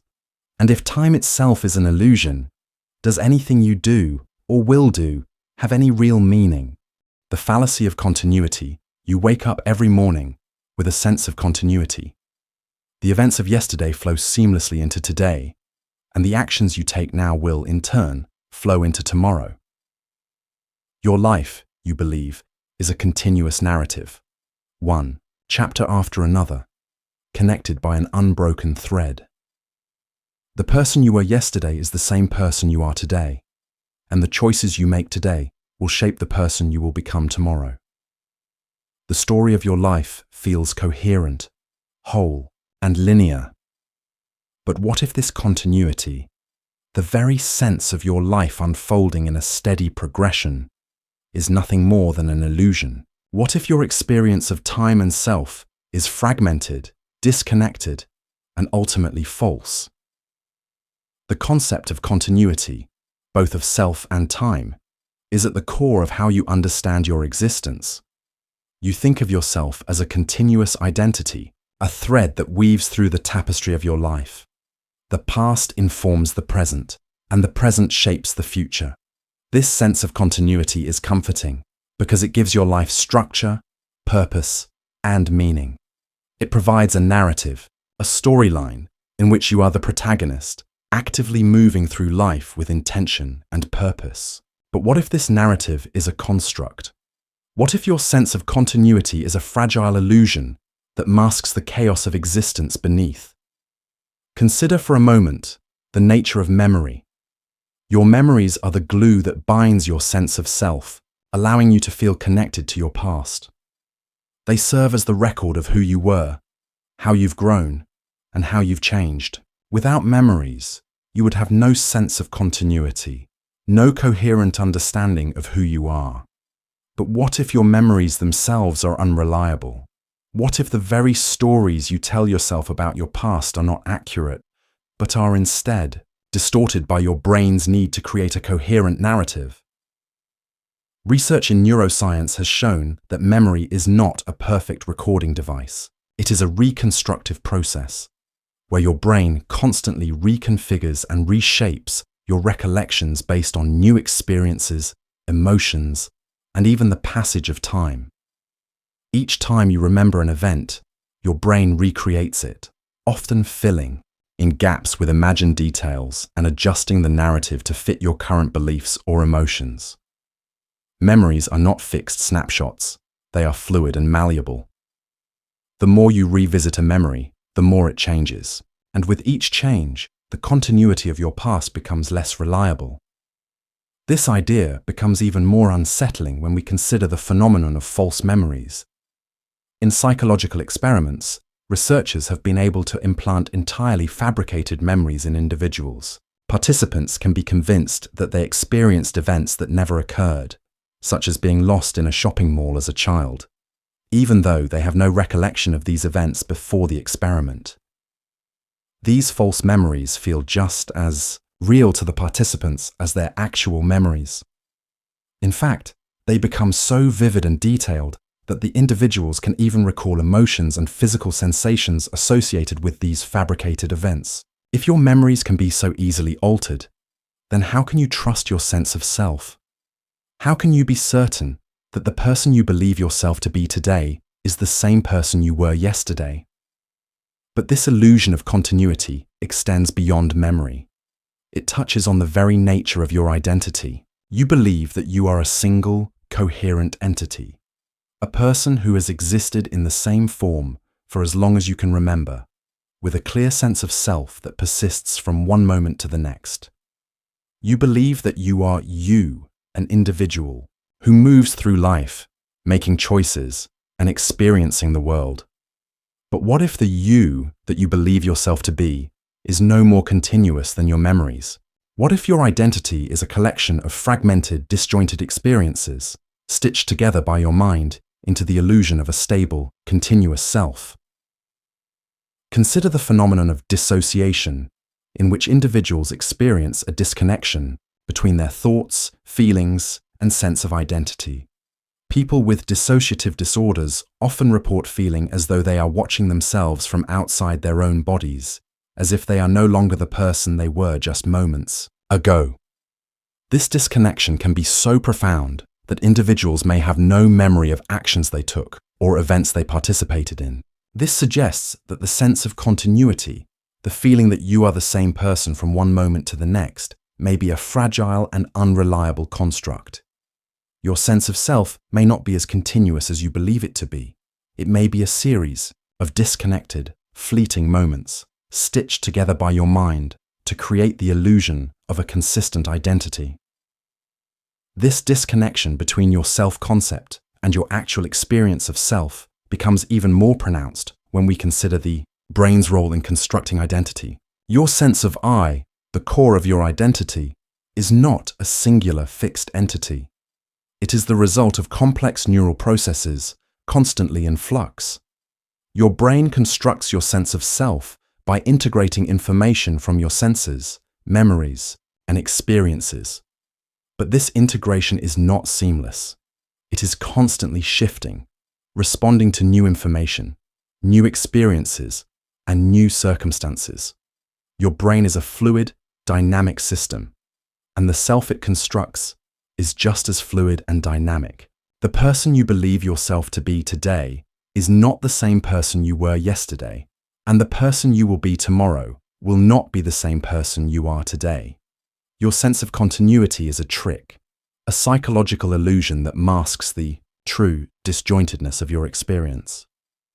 This realization becomes even more disorienting when you consider the concept of neural plasticity, the brain's ability to change and adapt over time. The brain is not a fixed organ. It is constantly rewiring itself in response to new experiences, memories, and stimuli. Every thought you have, every action you take, every experience you encounter reshapes your brain, altering your sense of self in ways you cannot even begin to comprehend. Your identity is not static. It is an ever-changing, evolving process, shaped by the forces of biology, memory, and experience. The sense of continuity you feel is just that. A feeling, a mental construct designed to make sense of a world that is constantly changing. In this light, the idea of continuity becomes even more unsettling. The person you believe yourself to be, your memories, your identity, your sense of self, is not fixed or unchanging. It is a product of forces beyond your control, constantly shifting and evolving, shaped by a complex web of unconscious processes and external influences. The story of your life is not a continuous narrative, but a collection of disconnected fragments, each one shaped by forces you cannot see or comprehend. And so, the question arises, sharp and unrelenting. If your sense of continuity is an illusion, if your identity is not a stable, unchanging entity, then who are you, really? And if the story of your life is nothing more than a collection of fragmented moments, then what does it mean to live at all? The illusion of progress. You live your life with the belief that progress is possible, that through effort, change, and perseverance, you can improve yourself, your circumstances, and the world around you. You measure your life by the milestones. You reach the goals you achieve and the ways in which you evolve over time. The idea of progress, the notion that you can move forward, get better, and accomplish more, gives your life meaning. It gives you hope, direction, and purpose. But what if progress, the very thing that drives you to strive and achieve, is nothing more than an illusion? What if everything you believe about moving forward, improving yourself, and making the world a better place is an artificial construct? A story you tell yourself to avoid confronting the harsh reality that life, in its essence, does not progress at all. The concept of progress has been a cornerstone of human civilization. From the earliest days of human history, we have strived to make our lives better through innovation, invention, and societal advancement. The Enlightenment thinkers of the 17th and 18th centuries believed that human reason and scientific knowledge would lead to continuous improvement, both individually and collectively. This belief in progress is enshrined in the very structure of modern society. We measure our lives in terms of advancement, in our careers, in technology, in social and political reform. We believe that by working harder, smarter, and more efficiently, we can achieve more, move forward, and make things better. But what if this idea of progress is fundamentally flawed? What if the world, far from moving toward improvement, is actually trapped in an endless cycle of repetition, where every attempt at progress is merely a temporary detour in an inevitable loop? What if progress is nothing more than a psychological illusion created by your mind to give meaning to an otherwise meaningless existence? This disturbing possibility has been explored by many thinkers, particularly in the realm of existentialism.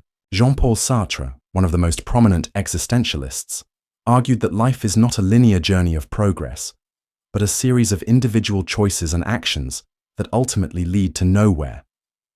For Sartre, human existence is marked by a profound sense of absurdity, an awareness that life has no inherent meaning or direction. In this view, progress is an illusion that humans create in order to make sense of a chaotic and meaningless world. There is no grand narrative, no teleological direction in life. Everything you achieve, every goal you reach, is just another moment in the endless stream of existence, without ultimate significance. But the horror of this realization deepens when we turn to history. From the perspective of history, the idea of progress seems even more tenuous. While humanity has undoubtedly made advances in science, technology, and social organization, it is equally clear that these advancements often come at great cost.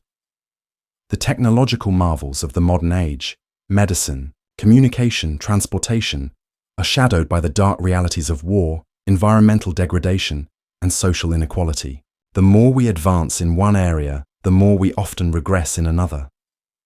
The cycle of progress and setback seems endless, as if humanity is caught in a never-ending loop of striving for improvement, only to be pulled back into old patterns of conflict, destruction, and suffering.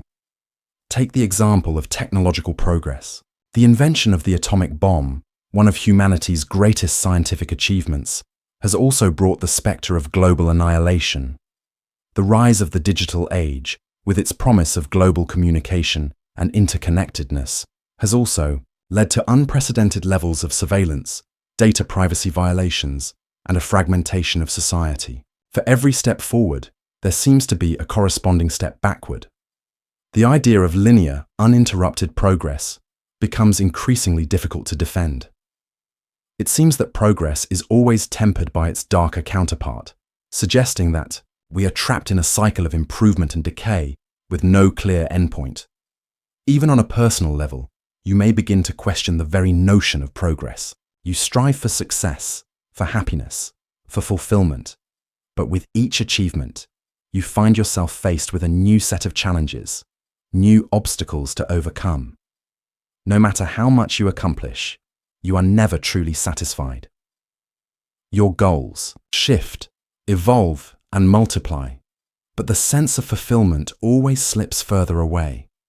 The more you achieve, the more you realize that progress, in the way you understand it, is elusive. You are constantly moving, striving, and changing, but it feels as though you are running on a treadmill, always moving forward, yet never truly arriving.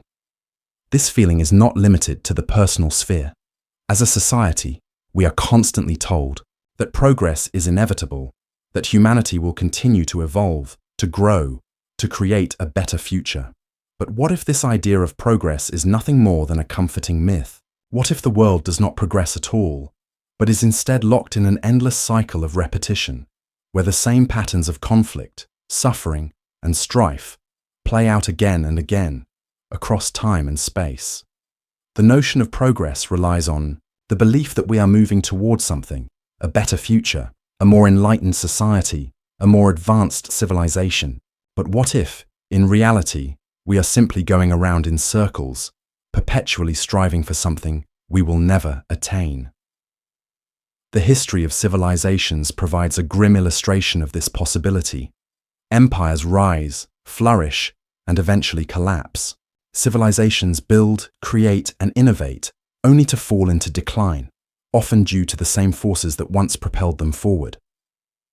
The ancient Egyptians, the Romans, the Mayans, each of these societies achieved remarkable advances in science, art, and technology, only to be undone by their own excesses, internal conflicts, and external pressures. The idea that humanity is steadily progressing, moving ever forward toward a utopian future, seems increasingly untenable when viewed through the lens of history.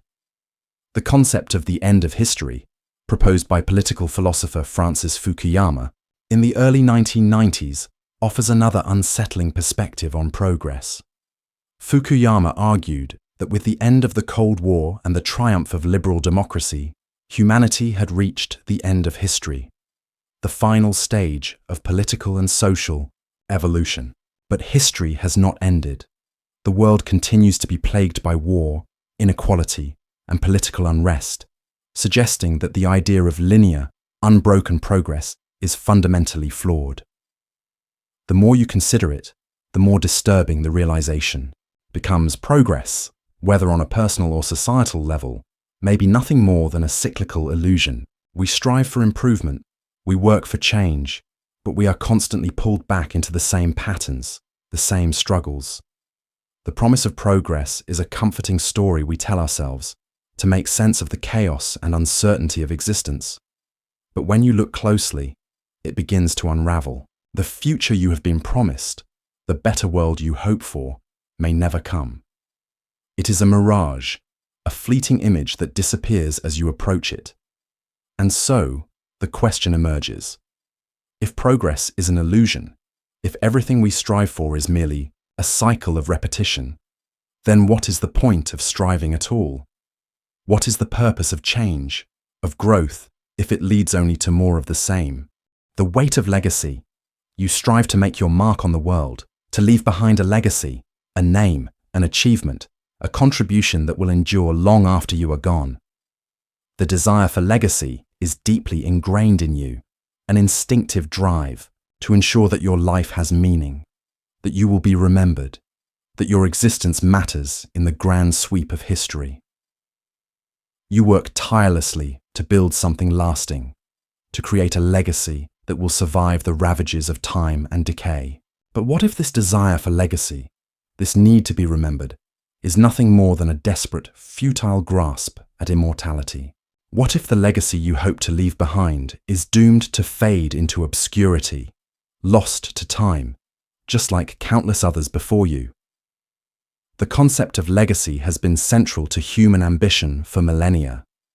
Kings, emperors, philosophers, artists, and scientists have all sought to leave something behind that would ensure their place in history. The ancient Egyptians built monumental pyramids, their pharaohs immortalized in stone. The Romans constructed vast empires, their emperors immortalized, in marble statues and written records. Throughout history, great men and women have sought to carve their names into the annals of time, believing that their accomplishments would outlast them, that their legacy would endure. But the reality of legacy is far more sobering. History is filled with the names of individuals who once believed their work would last forever, only to be forgotten by the very future they sought to shape. The great empires of the past, the Roman Empire, the Mongol Empire, the Ottoman Empire, have all crumbled, their once glorious achievements reduced to ruins and dust. The names of great leaders and conquerors, once spoken with reverence, are now mere footnotes in the history books. Even the most monumental works of art, the greatest achievements in science, are often lost or forgotten over time. Consider the case of the Library of Alexandria, one of the greatest repositories of knowledge in the ancient world. Scholars from across the known world traveled to Alexandria to study its vast collection of manuscripts, believed to hold the wisdom of centuries. But the library was destroyed, likely in a series of fires that ravaged the city. Today, the knowledge contained within that library is lost to history, and with it, the legacy of the countless scholars who sought to preserve and expand that knowledge. What was once thought to be eternal, a lasting testament to human achievement, has vanished without a trace.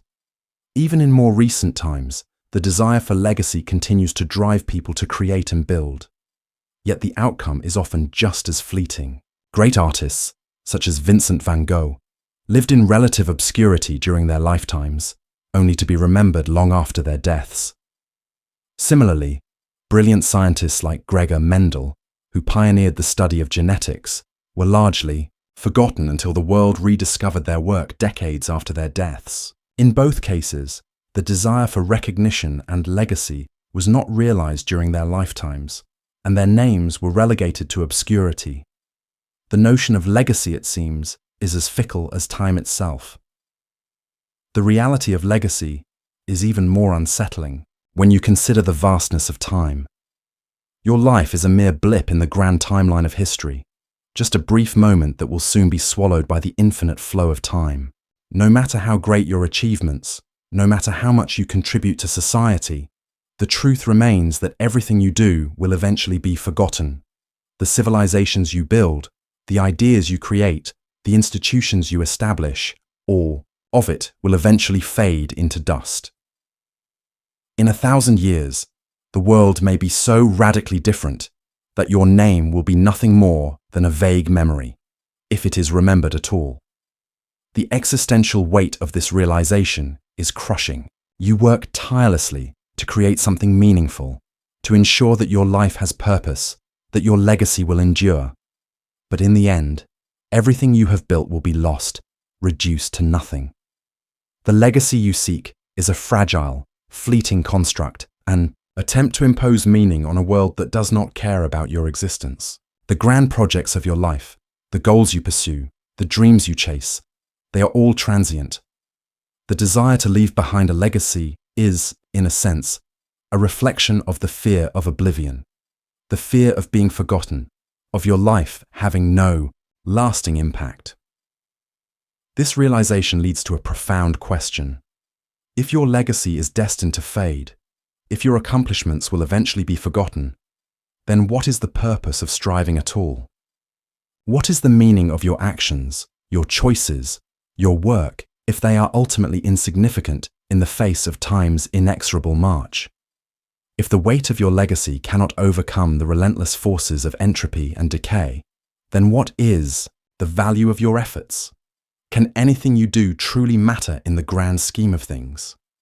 The weight of this question presses down on you.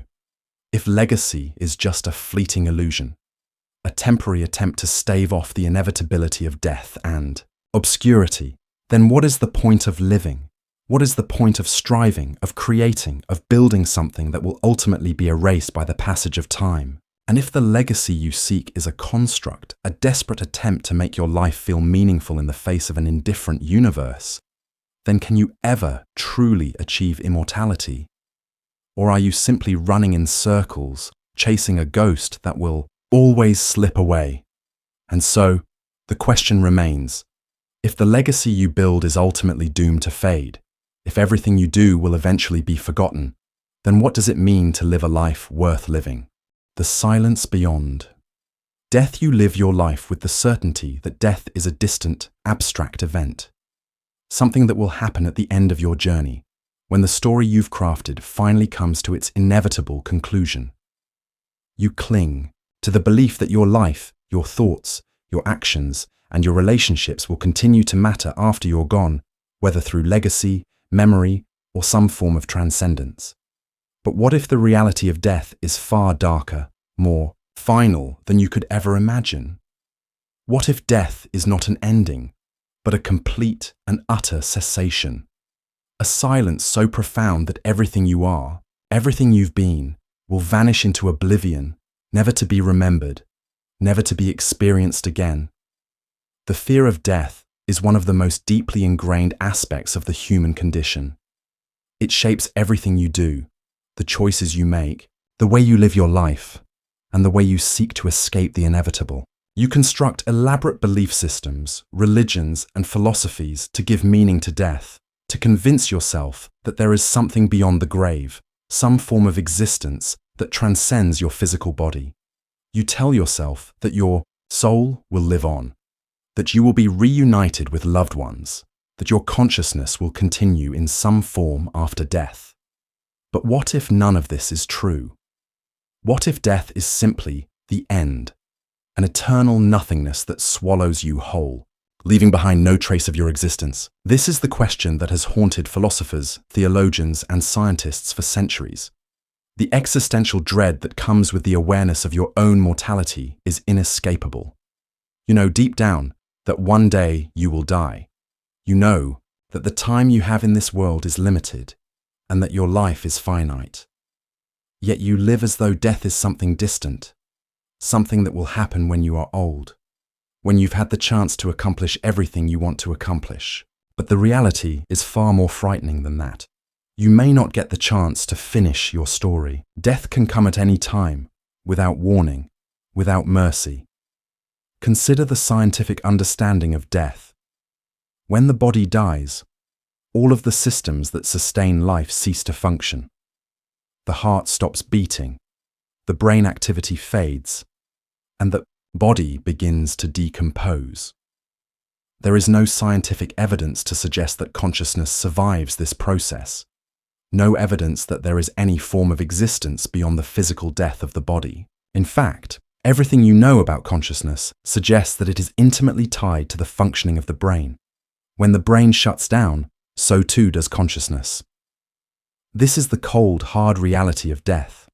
When the physical body dies, your thoughts, your memories, your very sense of self disappear, leaving behind nothing but the silent void of oblivion. But even this scientific perspective is uncomfortable, even disturbing, for the idea that death is simply an end, a total cessation of experience, is one of the most terrifying concepts you can contemplate. To think that all of your hopes, dreams, relationships, and accomplishments will eventually be wiped out, like a drawing erased from a chalkboard, is a fear so profound that it can bring you to your knees. And what's worse, you have no way of knowing when your time will come. It could be tomorrow, or it could be decades from now. But no matter when it arrives, death will always carry with it the same unsettling finality. The silence that comes when consciousness fades and the universe continues on without you. What's even more disconcerting is the realization that, once you are gone, you will never know that you've ceased to exist. Your consciousness, the thing that defines you, will simply blink out, and you will not even be aware of it. There will be no afterlife, no awareness of your own death, no second chance to reflect on your life or to make sense of the mystery that has always eluded you. You will simply cease to be, and the world will continue on, just as it always has, indifferent to your absence. It is this absolute, irreversible nature of death that makes it so terrifying. The silence beyond death is not just an absence of life, it is an absence of awareness, an endless void in which you will never again exist to know that you no longer exist. The idea of oblivion, that nothingness that lies beyond death, is the ultimate existential terror. Your sense of self, the identity you've built, the memory of your life, these are all bound by time, and when time runs out, they will be gone. The idea that your existence could be reduced to nothing, that all of your thoughts and experiences will vanish without a trace, is a concept that is almost impossible to bear. Every memory you hold, every moment you cherish, will be erased, lost in the dark chasm of time. All that you are, everything you've been, will fade away, forgotten by the universe and by the people who knew you. This realization forces you to confront the unbearable truth. You are not in control of your death. You cannot prevent it, delay it, or escape it. No matter how much you strive for legacy, no matter how much you accumulate in life, the silence of death will eventually come for you. The very thing that gives your life meaning, your awareness, your sense of self, will eventually be extinguished, and nothing will remain. You will not even be able to experience your own demise. You will simply cease to exist forever. The horror of this truth is not just in the death itself, but in the complete erasure of the self. You will not live on in the memories of others. You will not transcend this life into some form of eternal existence. There will be no cosmic significance to your life. All that you are, all that you were, will disappear into the void, never to be known again. The universe will continue, indifferent to your existence, and you will be gone, with no awareness, no consciousness, no memory of yourself. And so the question lingers, chilling and profound. If death is an end, a complete cessation of being, a return to nothingness, then what is the meaning of life? If everything you do, everything you experience, will eventually be swallowed by the silence beyond death, what is the point of striving, of living, of choosing? The paradox of awareness. You wake up every day with the quiet certainty that you exist, that you are aware. The very act of thinking, of reflecting, is proof of your existence. You feel the presence of you within yourself, the inner voice that narrates your life, the awareness that watches over your thoughts and actions. In this, you find comfort. The belief that your consciousness is the one unshakable truth in an otherwise uncertain world provides you with a sense of stability, of meaning. But what if this very certainty, The awareness you cling to as the bedrock of your existence is itself a paradox. What if the very thing you believe to be the foundation of your identity is nothing more than an illusion, a fleeting experience that dissolves when you examine it too closely? At the heart of this paradox lies the very nature of consciousness itself. You are aware. But how are you aware? How does the experience of being arise from the physical processes of the brain? Neuroscientists and philosophers have spent centuries grappling with this question, but no answer has yet emerged that can satisfy the full depth of the mystery. We know that consciousness arises from the brain, but what is it? How does a collection of neurons and electrical impulses give rise to the subjective experience of I? What is it like to be aware, and why do you experience the world as an individual subject, separate from everything else? The philosophical problem of consciousness, often referred to as the hard problem, was famously framed by David Chalmers, who argued that while science can explain the brain's functions and behaviors, it cannot explain the subjective experience of awareness, what it is like to be you. When you experience joy, pain, love, or fear, what exactly is happening in the brain that gives rise to that experience? Why does the brain generate subjective states, experiences that cannot be reduced to mere computations or biological processes? The fact that science has no clear answer to this question only deepens the paradox. Consider for a moment the sensation of awareness itself. You know you are aware. You feel the presence of you, your thoughts, your desires, your emotions. But where does this you come from? Is it simply a byproduct of the brain's complex processes, or is there something more to it? If consciousness is simply the result of biological processes, then why does it feel as though it is you, a distinct entity that watches over your thoughts and actions, separate from the rest of the world? The idea that awareness could emerge from purely physical processes is deeply unsettling, as it reduces your sense of self to nothing more than the sum of your brain's functions, a machine that generates subjective experience with no clear explanation for why it does so. Even more disconcerting is the idea that the you that experiences the world is not the coherent, continuous self you believe it to be. Modern neuroscience has shown that consciousness is not a stable, unified experience, but a constantly shifting process. The brain is a dynamic, evolving system, constantly integrating new sensory input, processing memories, and adjusting to new circumstances. As a result, your sense of self is not fixed. It is a fluid construct, constantly reconstructed based on the information your brain receives. The you that you experience today is not the same you that existed yesterday or will exist tomorrow. Your consciousness is an ongoing, ever-changing process, shaped by the brain's internal dynamics and external influences. This leads to a terrifying conclusion. If consciousness is not a fixed, stable entity, then what exactly are you? Who is this I that experiences the world?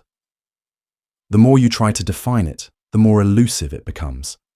You are not the same person from moment to moment, not the same you who existed 5 minutes ago. Your sense of self is a constantly shifting, fragmented experience, woven together by your brain in an attempt to make sense of the world. The narrative of you is an illusion, a construct that your mind creates in order to give your life coherence, but in reality, there is no single, continuous you at all. The philosopher Thomas Metzinger has argued that the self is an illusion created by the brain. In his view, there is no self, no central I that experiences the world. Instead, the brain creates a model of the self, a self-model, that is constantly updated based on new information. This self-model gives you the illusion of being a distinct, continuous subject, but it is ultimately a mental construct, not a reflection of any objective reality. Your awareness, then, is not the experience of an autonomous self, but the product of a highly sophisticated mental process, one that generates the sensation of you in order to make sense of your experience. If this is true, then what are you, really? If your sense of self is not a stable, enduring entity, but a fluid, dynamic process, then who or what is the you that experiences the world? What is the I that witnesses your thoughts, your emotions, and your actions? The deeper you look, the more unsettling the realization becomes. The you experience is not the true self. It is a mental construct, a temporary, ever-shifting illusion created by the brain. And if this I is an illusion, then what does it mean to be you at all? But the paradox does not end here. If consciousness is an illusion, if the self is a construct, then what happens to your experience of the world? You perceive the world through the lens of your consciousness. But if your consciousness is not a stable, unified entity, then what is the world you experience? Is the world itself also an illusion, shaped by your mind in ways you cannot comprehend? The more you ponder this question, the more the walls of reality begin to collapse, and you are left with the haunting possibility that everything you perceive, the world, other people, even your own sense of self, is nothing but a fleeting illusion. This realization forces you to confront a terrifying thought. What if you are not truly aware at all? What if the awareness you experience is simply a trick, a construct designed by your brain to give you the illusion of agency, of control, of continuity? If your sense of self is not real, if your awareness is nothing more than a mental construct, then what does that say about the very nature of existence? Are you even really alive? Or are you just a fragment of consciousness, adrift in an ocean of illusion? And so, the question looms, chilling and unresolved. If consciousness is an illusion, if the self is nothing but a mental construct, then who or what is experiencing the world? And if there is no true you, then what does it mean to be alive at all? The weight of choice. Every moment of your life, you are faced with choices. You choose what to eat, what to wear, where to go, and what to believe. The idea that you are in control of your choices, that you make decisions freely, is central to the human experience. Your sense of identity, your sense of self, is built upon the belief that you are the one who makes the choices that define your life. But what if choice itself, the very thing you believe to be the hallmark of your freedom, is an illusion? What if every decision you make, every option you think you choose, is predetermined by forces far beyond your control? What if, in reality, your choices are not yours at all, but the product of unconscious influences, genetic predispositions, and environmental factors? The concept of free will, the belief that you have the ability to make choices independent of external influences, has been foundational to both philosophy and society. It is what allows you to take responsibility for your actions, to hold yourself accountable for your decisions, and to define yourself through your choices. You believe that when you face a choice, you are the one who decides the outcome, the one who determines the path you will take. This belief in free will is so deeply ingrained that it feels as though it is a fundamental part of who you are. But what if this belief is the very thing that traps you in an illusion? The idea that free will is an illusion has been explored in depth by neuroscientists and philosophers alike. In the 1980s, Benjamin Libet's famous experiment revealed a disturbing truth. The brain begins to prepare for an action before you are even consciously aware of the choice. In his experiment, Libet measured the brain activity of participants who were asked to move their hand at will. What he discovered was that the brain began preparing for the movement several hundred milliseconds before the participants even reported being aware of their intention to move. This means that the brain had already decided to move the hand before the participant was consciously aware of the choice. In this light, what you perceive as a choice is nothing more than the brain's response to unconscious processes that precede your awareness. More recent studies have taken this research even further. In one study by neuroscientist John Dylan Haynes, participants were asked to choose between two options while their brain activity was being monitored. Using fMRI scans, Haynes was able to predict, with remarkable accuracy, which choice the participants would make up to 7 seconds before they consciously made the decision. This suggests that not only do you not have control over your choices, but the brain has already determined the outcome before you are even aware of it. The feeling of choice, the sensation that you are freely deciding, is nothing more than a post hoc rationalization created by your conscious mind to justify the actions your brain has already chosen for you. If your choices are not really yours, if they are predetermined by unconscious processes and brain activity, then what does that say about your sense of agency? The belief that you are in control of your life, that you are the author of your own story, begins to unravel. You are not the captain of your ship. You are simply a passenger, swept along by forces beyond your control. Your decisions are not made by you. They are made by your brain, your genetics, and the countless environmental factors that have shaped who you are. This realization has profound implications for how you understand yourself and the world around you. If your choices are predetermined, then the entire concept of responsibility comes into question.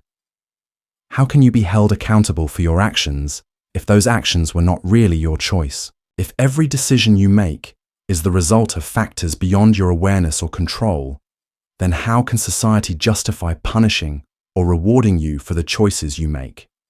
The entire framework of justice, morality, and accountability is built upon the assumption that you have control over your choices. But if this assumption is false, then what happens to the very structure of society?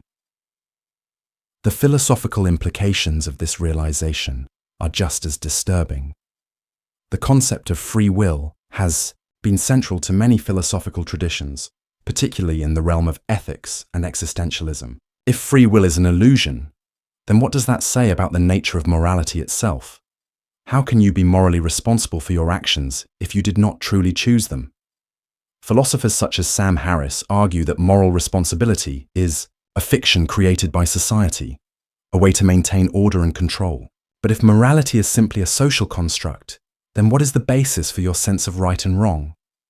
What makes one action good and another bad if both are the result of unconscious processes? Even your sense of personal growth, your desire to improve yourself, is called into question. If your choices are not truly yours, then how can you change? How can you strive for self-improvement, for betterment, when you are not the one making the decisions? The very idea of growth is built upon the belief that you can make conscious choices to change your behavior, to shape your future. But what if this idea is just another illusion?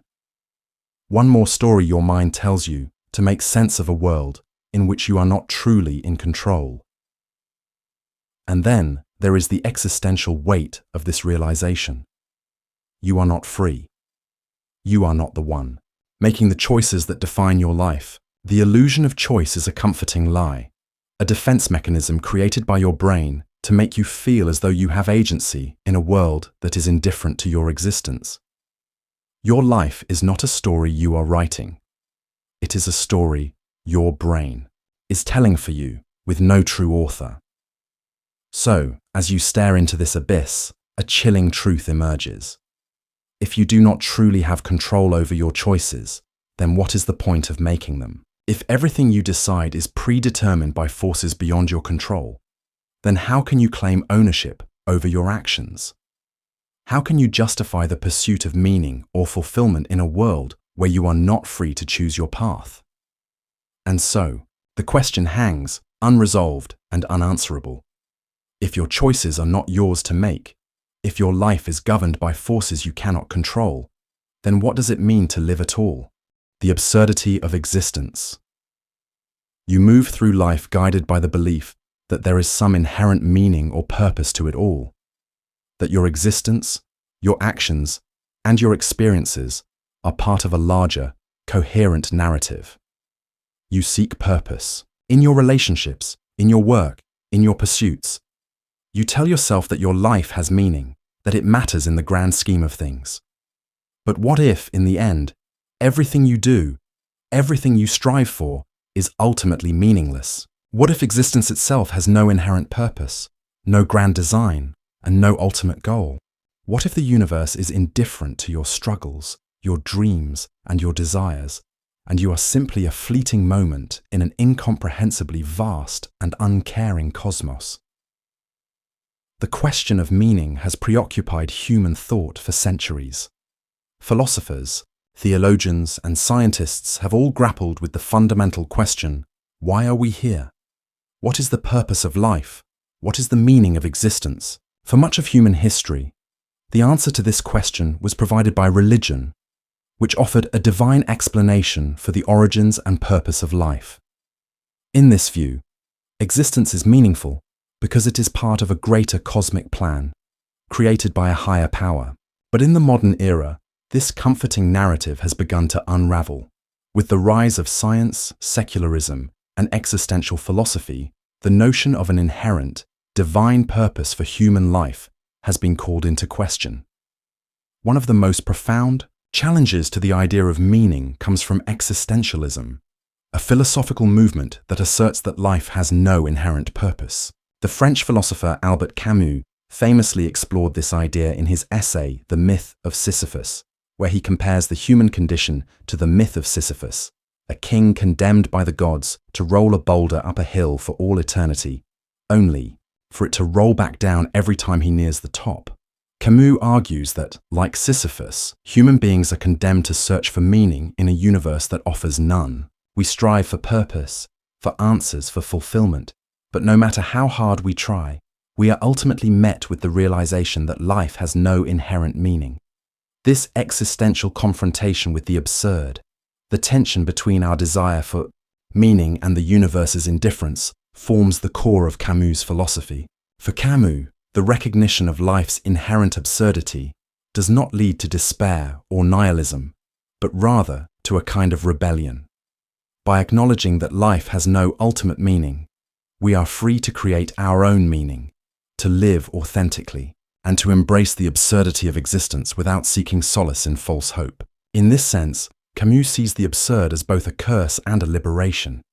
It forces us to confront the emptiness of existence, but it also allows us to live without the constraints of a predetermined purpose. Yet, despite Camus's call to embrace the absurd, the idea that existence is inherently meaningless remains profoundly unsettling. The vastness of the universe, the complexity of life, and the richness of human experience all seem to suggest that there must be some purpose, some greater reason for everything. But as we peel away the layers of our beliefs, we are left with the unsettling reality that the universe is indifferent to our existence. The stars continue to burn, the planets continue to orbit, and the cosmos continues its vast, impersonal dance. All while we struggle to create meaning in our own lives. The universe does not care whether you live or die, whether you succeed or fail, whether you are happy or sad. It simply exists, indifferent to the meaning you ascribe to it. This realization forces you to confront a terrifying question. If existence itself is meaningless, then what is the point of anything? What is the point of living, of striving, of dreaming, if all of it is ultimately futile? You work, you love, you build, you hope, but all of it leads to the same inevitable conclusion: death, oblivion, and the eventual erasure of your existence from the fabric of time. What does it matter that you live in a world that is full of beauty, joy, and wonder, if none of it has any lasting significance? The world moves on, indifferent to your existence, and when you are gone, it will continue without you, as though you had never been. The paradox of meaning is not just a philosophical abstraction. It is a deeply personal, existential crisis that everyone must confront. At some point, you will be forced to reckon with the fact that your life has no inherent purpose, that the meaning you seek is something you must create for yourself in the face of a universe that offers none. This realization is terrifying because it strips away the comforting illusions that give your life structure and purpose. Without meaning, life becomes a chaotic, purposeless journey, a series of events that happen for no reason at all.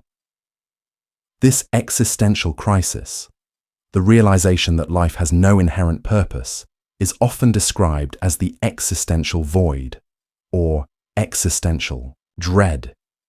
It is the sensation of being adrift in an uncaring universe, surrounded by the noise and distractions of life, but unable to escape the underlying sense that nothing truly matters.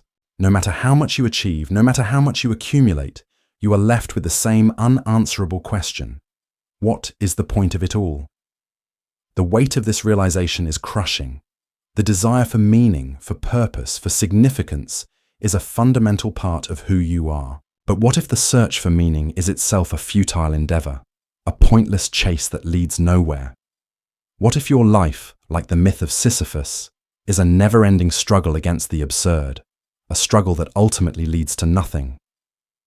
The horror of this realization is not just in the emptiness it reveals, but in the crushing weight of the existential burden it places upon you.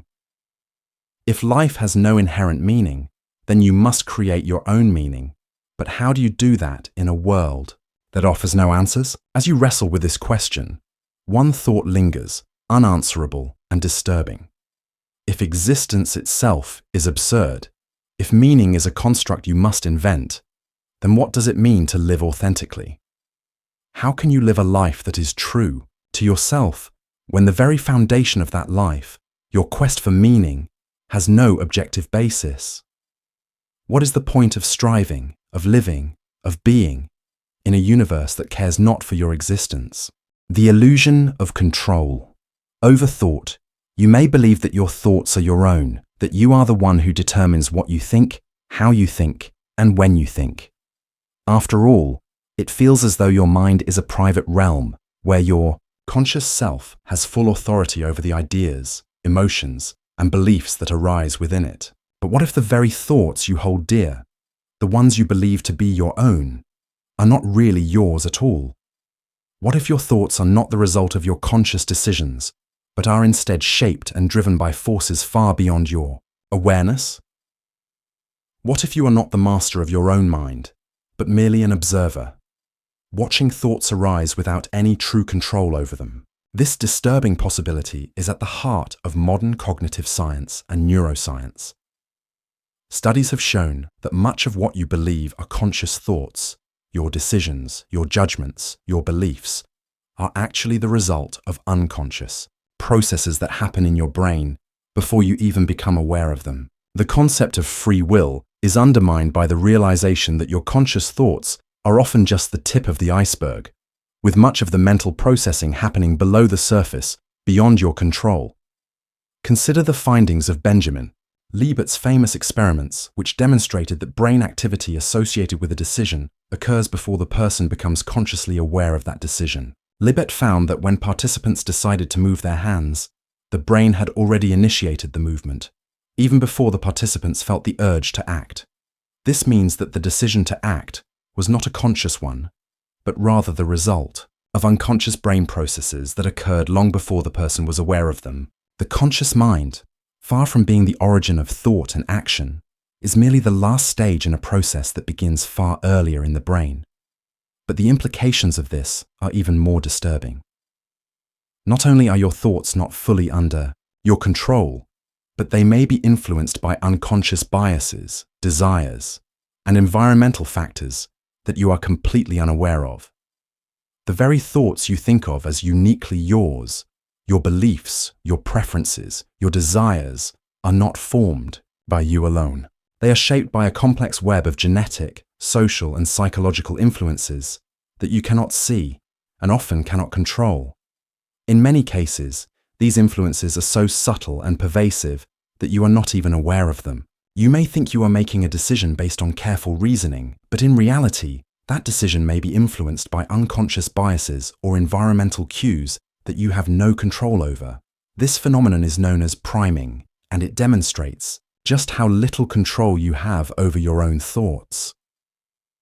In experiments on priming, researchers have shown that even subtle cues, such as the words you read, the music you hear, or the images you see, can influence your decisions and beliefs without your conscious awareness. In one famous experiment, participants who were exposed to words related to old age, such as bingo or retired, walked more slowly afterward, as though their unconscious mind had been primed to adopt the physical characteristics of the elderly. Similarly, participants who were exposed to words related to rudeness, such as impolite or disrespectful, were more likely to interrupt others during a conversation. These studies show that your thoughts and actions can be shaped by external factors, that you have no awareness of, and that the decisions you believe are yours are often the result of unconscious manipulation.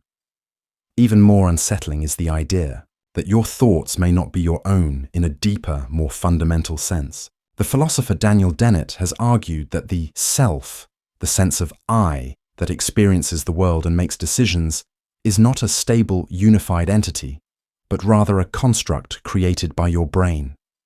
According to Dennett, your sense of self is the result of the brain's ability to integrate information from different parts of the brain, creating a coherent narrative of your life. In this view, your thoughts are not the product of a conscious I that directs your mind, but the result of an ongoing, unconscious process that synthesizes various mental states into the experience of being you. The I you think of as the center of your consciousness is, in fact, an illusion, an artifact of your brain's ability to create a coherent story of your life. This realization leads to a deeply unsettling conclusion. If your thoughts are not truly yours, if they are shaped by unconscious processes and external influences, then how can you be said to have control over your mind at all? Your mind, the very thing you believe to be the seat of your identity and agency, is not under your control. It is a complex, dynamic system that operates largely outside your awareness, and the thoughts and beliefs you hold dear may not even be the product of your conscious will. Even more terrifying is the possibility that your thoughts may be entirely determined by forces beyond your comprehension. Consider the role of genetics in shaping your thoughts, desires, and behaviors. Studies in behavioral genetics suggest that much of who you are, your personality traits, your preferences, and even your susceptibility to certain thoughts and emotions are shaped by your genetic makeup. In other words, your thoughts, feelings, and behaviors may be encoded in your DNA, predetermined before you are even born. Your sense of individuality, the very thoughts that define you as a person, may be the result of genetic programming that you cannot change or control. As if this were not unsettling enough, the concept of cognitive biases adds another layer of complexity to this illusion of control. These biases, such as confirmation bias, anchoring bias, and availability bias, are unconscious mental shortcuts that shape the way you process information and make decisions. These biases distort your perception of reality, leading you to make judgments and form beliefs that are not based on objective facts, but on faulty mental processes. These biases are so ingrained in your thinking that you often don't even realize they are influencing your decisions. The result is that your thoughts, the ones you believe to be rational and objective, are actually distorted by unconscious mental filters that you have no control over. If your thoughts are shaped by unconscious processes, biases, and genetic influences, then what does that say about your ability to think freely? Are your beliefs truly your own, or are they the result of forces beyond your control? The very act of thinking, of choosing what to believe, how to feel, and what to do, becomes suspect. You may think you are exercising free will, but in reality, you are being controlled by unseen forces within and outside your mind. The implications of this are profound. If you are not in control of your thoughts, if they are the result of forces you cannot see or comprehend, then what does it mean to be you? Are you merely a passenger in your own mind, watching as thoughts arise and decisions are made, without any true agency over them? If your thoughts are not your own, then who or what is the true author of your mind? And so, as the question unfolds, it becomes clear. If your thoughts are not yours, if your mind is not truly under your control, then what does it mean to live authentically? What is left of your identity when the very essence of you is shaped by forces you cannot understand and cannot escape? The endless void of perception. You move through the world, perceiving the world around you with confidence. The colors you see, the sounds you hear, the textures you touch. Everything feels vivid, real, and concrete. Your senses, you believe, are a direct link to the world outside of you, allowing you to navigate and interact with your environment. Your perception is your window to reality, the way you make sense of the world and understand your place in it. But what if your perception of the world is not as direct or reliable as you think? What if the reality you experience is a mere illusion, a construct created by your brain that has little in common with the actual world around you? What if everything you perceive, the colors, the sounds, the very objects you think you see, is merely a mental projection, a mirage created by your mind to make sense of a chaotic and incomprehensible reality? At the core of this unsettling possibility lies the concept of perceptual reality. You assume that your perception of the world is accurate, that what you see, hear, and touch corresponds directly to the external reality. You assume that the world outside you is as it appears, objects, people, and events existing independently of your mind. But perception is not a passive process. It is not a mere reception of information. Your brain is not simply observing the world. It is actively constructing the world you experience. Consider the science of perception, which reveals that what you see is not an objective reflection of the world, but a construct shaped by your brain. The colors you perceive, for example, are not inherent properties of objects. They are the result of how your brain interprets the wavelengths of light that bounce off surfaces. The object you see as red is not objectively red in any scientific sense. It is simply the brain's interpretation of light waves that happen to fall within a certain range. In fact, your visual perception is so far removed from the objective reality that even the simplest objects you see may not be exactly as they appear. The world you experience is a mental simulation constructed by your brain in real time based on the raw data your senses provide. Even more disorienting is the fact that your perception of the world is not uniform.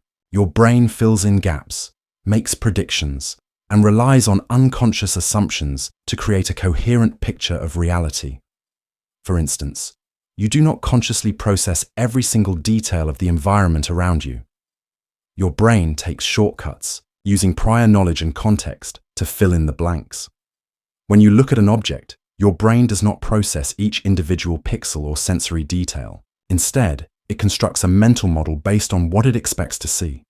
In a sense, what you see is not a direct reflection of the world, but a mental reconstruction, an illusion that is shaped by your past experiences, your expectations, and the context in which you find yourself.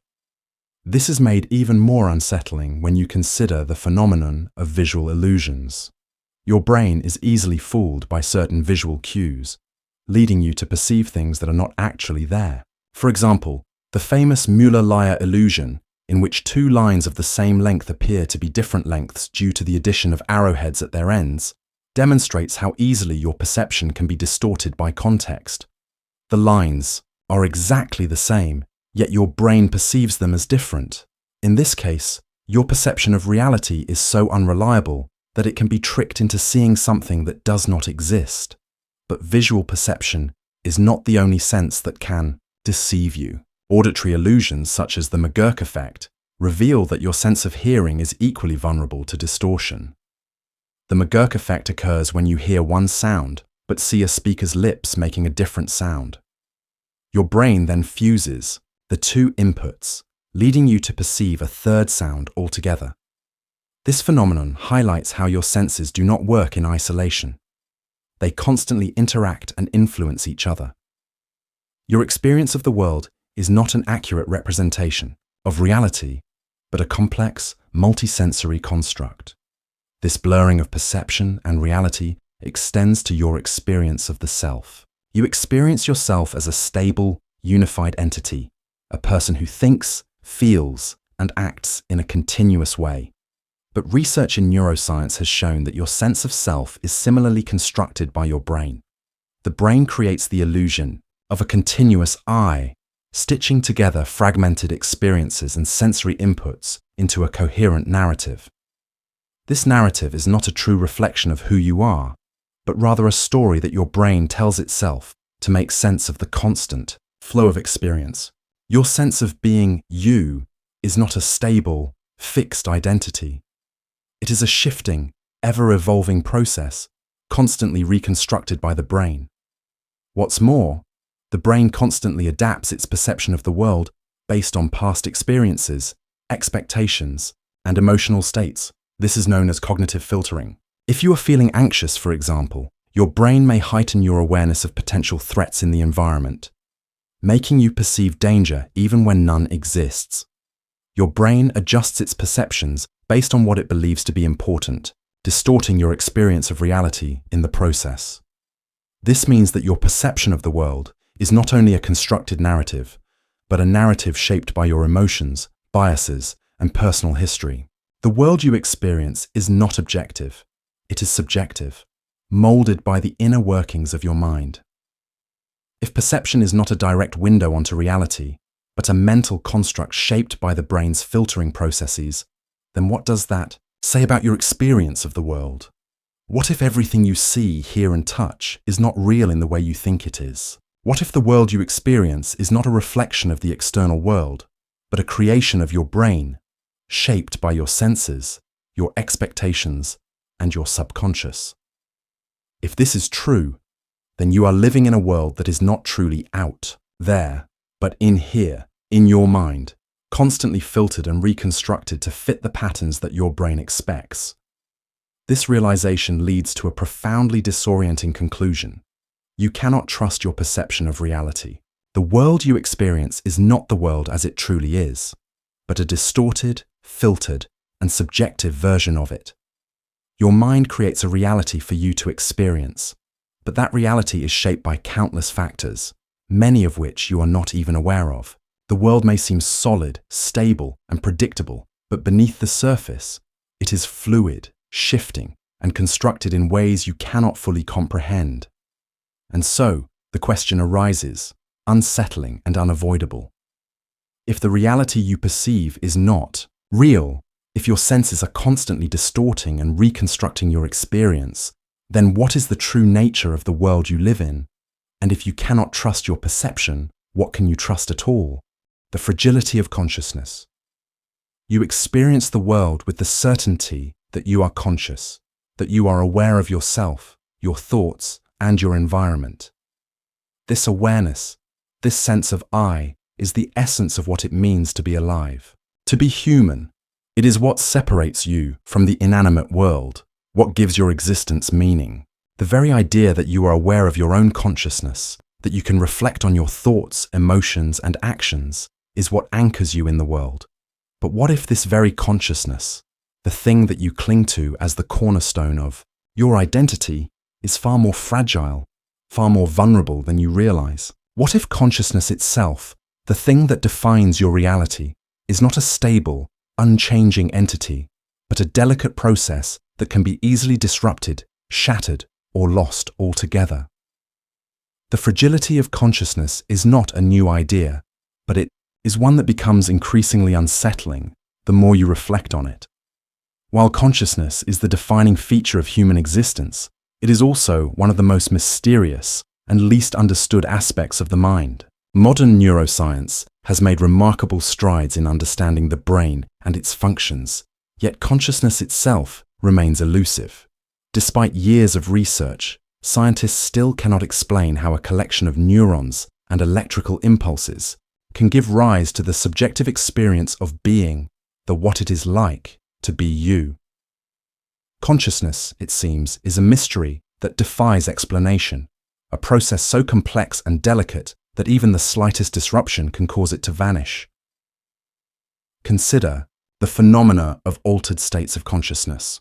You experience consciousness in its most normal form when you are awake and alert, but there are countless ways in which that consciousness can shift, fragment, or even disappear. When you sleep, your consciousness shifts from wakefulness to a dream state where reality is distorted, and the normal rules of time and space no longer apply. The fact that you can enter a state of complete unconsciousness, where you have no awareness of the world or of yourself, challenges the stability of your conscious experience. How is it possible that something as fundamental as consciousness can be so easily altered? If your consciousness can disappear during sleep, if it can fragment during intense emotional or psychological states, then how can you trust the very awareness you rely on as the foundation of your existence? Even more disturbing are the effects of brain injuries, neurological disorders, and diseases on consciousness. In cases of severe brain trauma, individuals can experience a total loss of consciousness, entering a state known as coma, where they are completely unaware of their surroundings and unable to respond to external stimuli. What is more unsettling is that in many cases, individuals can be aware without being conscious of it. This phenomenon is seen in cases of locked-in syndrome, where a person remains fully conscious but unable to move or communicate due to paralysis. The person is trapped in their own mind, aware of everything around them, but unable to express themselves or interact with the world. In these cases, consciousness exists in a fragile liminal state, fully intact but unable to manifest in any outward form. Then, there is the terrifying possibility of consciousness loss in the form of neurodegenerative diseases like Alzheimer's disease.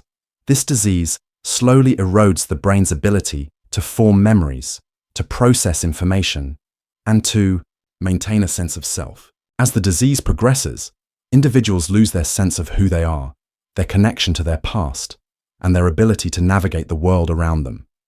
In the advanced stages, a person may lose all awareness of their own existence, their consciousness slowly fading until it is no longer present at all. In this sense, consciousness is not a stable, permanent state, but something that can be lost over time, shattered by the ravages of disease and aging. The fragility of consciousness becomes even more apparent when we consider the nature of death. When you die, your consciousness ceases to exist. The person you were, the awareness that defined you, simply vanishes. The idea that your entire sense of self, your awareness of the world, and of your own existence can disappear so completely is a thought so horrifying that it is difficult to fully comprehend. The permanence of consciousness, your belief that you are always aware, always present, can be shattered in an instant. One moment, you are alive, fully conscious, and the next, you are gone, your awareness extinguished, leaving behind nothing but the silence of oblivion. If consciousness is so fragile, so easily lost, then what does that say about the very nature of existence itself? This fragility of consciousness raises profound existential questions. If consciousness can be so easily disrupted, lost, or destroyed, what does that mean for your sense of self? If your awareness of the world is dependent on an unstable, vulnerable process in the brain, then how can you trust that your experience of reality is anything more than a fleeting illusion? If your sense of self can be lost or altered by disease, injury, or even the passage of time, then what does it mean to be you? The very foundation of your identity, the awareness that defines you, could vanish at any moment, leaving you adrift in an uncertain world. Moreover, if consciousness is as fragile as it seems, then what does it mean for the meaning of life itself? If the essence of your existence, the thing that makes you you, can disappear without warning, then what is the point of living at all? What meaning can you attach to your actions, your relationships, or your experiences if consciousness itself is so impermanent, so vulnerable? If the core of your identity can be shattered so easily, then is there any lasting significance to your life, to the choices you make, or to the legacy you leave behind? The terrifying truth begins to sink in. Your consciousness, the thing that makes you aware of yourself, is not permanent. It is fragile, subject to decay, illness, and death. The awareness you take for granted, the you that experiences the world, could disappear in an instant, leaving nothing behind but the silence of non-being. In the face of this, the question becomes overwhelming. If your consciousness is so fragile, so fleeting, then what does it mean to exist at all? And if the very essence of your being can vanish without warning, does anything you do truly matter? The corruption of perception. You move through the world under the assumption that your perception of it is accurate, that what you see, hear, and feel is a truthful representation of the reality that surrounds you. You trust your senses to guide you, to help you navigate your environment and to make decisions. Your sense of sight, sound, touch, taste, and smell are your primary tools for understanding the world. But what if your perception is not as reliable as you think? What if your senses are deceiving you, not once in a while, but all the time? What if the very way you perceive the world is corrupted, distorted by unconscious forces and biases, creating a reality that is not what it seems? The concept of perception has long been a focus of philosophers, psychologists, and neuroscientists, and for good reason. Perception is not simply a passive process of receiving information from the external world. It is an active process of interpretation. Your brain does not just absorb sensory data, it organizes, filters, and interprets that data, often in ways you are completely unaware of. In many ways, your perception of reality is not an accurate reflection of the world. It is a mental construction shaped by your brain's processes, expectations, and biases. One of the most disturbing aspects of perception is the way your brain constructs reality based on incomplete or misleading information. Your brain constantly makes assumptions, filling in gaps in the information it receives from your senses. This process is known as perceptual inference, and it allows your brain to create a coherent picture of the world, even when the sensory information is limited or ambiguous. But these inferences are not always accurate. In fact, your brain often makes assumptions that are wildly off the mark, leading to distorted perceptions of reality. One of the most famous examples of perceptual distortion is the Muller-Lyer illusion, in which two lines of the same length appear to be different lengths depending on the direction of the arrows at the ends of the lines. Despite knowing that the lines are the same length, your brain still perceives them as different. This is not a mistake in your visual processing. It is a natural result of how your brain interprets spatial relationships. Your brain is using context and past experience to make sense of the information it receives. But in doing so, it distorts your perception of reality. The lines are not actually different in length, but your brain convinces you that they are. This type of perceptual distortion occurs not just in illusions, but in everyday life. Your brain constantly filters the information it receives, emphasizing certain details and ignoring others based on your expectations, desires, and past experiences. This is why you can often fail to see things that are right in front of you. For example, when you are focused on a particular task or goal, your brain filters out irrelevant information, making it difficult to notice things that don't fit within your mental framework. This phenomenon is known as inattentional blindness, and it demonstrates how your perception of reality is shaped not just by your senses, but by the mental frameworks you bring to the table. What you perceive is not necessarily what is actually there. It is a version of reality that is shaped by your mind's preconceptions. The biases and expectations that shape your perception go even deeper. Cognitive biases, systematic patterns of deviation from rationality and judgment, are another way in which your brain distorts your perception of reality. One of the most common cognitive biases is confirmation bias, the tendency to seek out information that confirms your pre-existing beliefs while ignoring information that contradicts them. This bias can distort your perception of reality in profound ways, as you filter out evidence that challenges your worldview and selectively focus on information that supports it. The result is a distorted, self-reinforcing narrative that may have little to do with the actual facts. But the distortion of perception does not end with illusions and biases. Your emotions also play a major role in shaping how you perceive the world. When you are anxious or fearful, for example, your brain is more likely to interpret ambiguous stimuli as threats. The classic example of this is the emotional Stroop effect, in which people are slower to name the color of words that evoke an emotional response, such as danger or death, than neutral words. This happens because your brain is so focused on the emotional content of the word that it impairs your ability to process the color. Your emotions alter the way you perceive the world, leading to distorted interpretations of reality.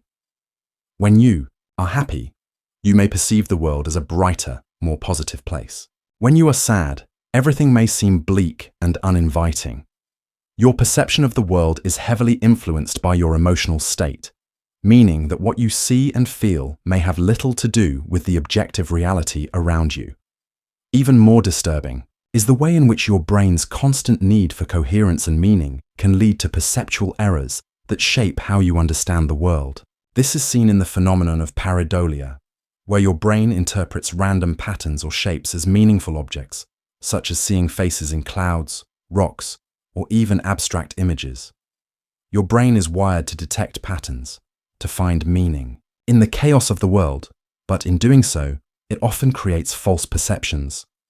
Pareidolia is a clear example of how your mind distorts reality, shaping your perception in ways that may not correspond to the actual world. The need to see meaning and order in the world is so powerful that it can even lead you to see things that aren't there at all. All of this points to a terrifying conclusion. Your perception of reality is not a direct reflection of the world, but a mental construction, a narrative that your brain creates based on limited, incomplete, and often distorted information. The world you experience is not the world as it truly is, but a version of it that your mind shapes to fit its expectations, desires, and biases. Your perception is not a window onto the truth. It is a lens through which you view a distorted, filtered version of reality. This is not just a minor flaw in human cognition. It is the very foundation of your experience of the world. The horror of this realization is immense. If your perception is so unreliable, so easily distorted by your emotions, biases, and unconscious processes, then how can you trust anything you experience? How can you be sure that the world you perceive is real at all? What if everything you see, hear, and feel is just an illusion, a mental construct shaped by forces you cannot control or understand? And so, as the question looms larger, you are left with the chilling truth. If your perception is corrupted, if your experience of reality is shaped by your mind's distortions, then what is real? What can you trust in a world where your very senses deceive you, where everything you experience may be a lie? The disintegration of memory. You rely on your memory to define who you are. It is the bedrock of your identity, the record of your life's events, the storehouse of your experiences, your sense of self. You trust your memories to give you continuity, to anchor you in a world that is constantly changing. But what if the very memories you trust are not only unreliable, but actively deceiving you? What if the memories you hold most dear, the ones that shape your identity, your past, and your sense of meaning, are disintegrating before your eyes, fading and warping into something unrecognizable? Memory, like perception, is not a passive process. Your brain does not simply record events and store them as they occurred. Memory is a reconstructive process, an active construction that happens every time you recall an event. Each time you remember something, your brain reconstructs the memory, filling in gaps and reshaping details based on your current beliefs, emotions, and expectations. In many cases, this reconstruction results in memories that feel vivid and real, but which may be entirely false or distorted. The more you recall a memory, the more it changes. Memories are not static recordings. They are fluid, malleable, and susceptible to the same cognitive biases and distortions that affect your perception. The phenomenon of false memories demonstrates just how easily your brain can alter your recollection of events. In psychological studies, researchers have been able to implant entirely fabricated memories in participants. For example, people have been convinced that they were lost in a shopping mall as children, or that they had witnessed a car accident they never actually saw. These false memories feel just as real as true memories, and can even be accompanied by vivid details and emotions. Your brain fills in the gaps of forgotten events, constructing a narrative that feels true, but may be entirely invented.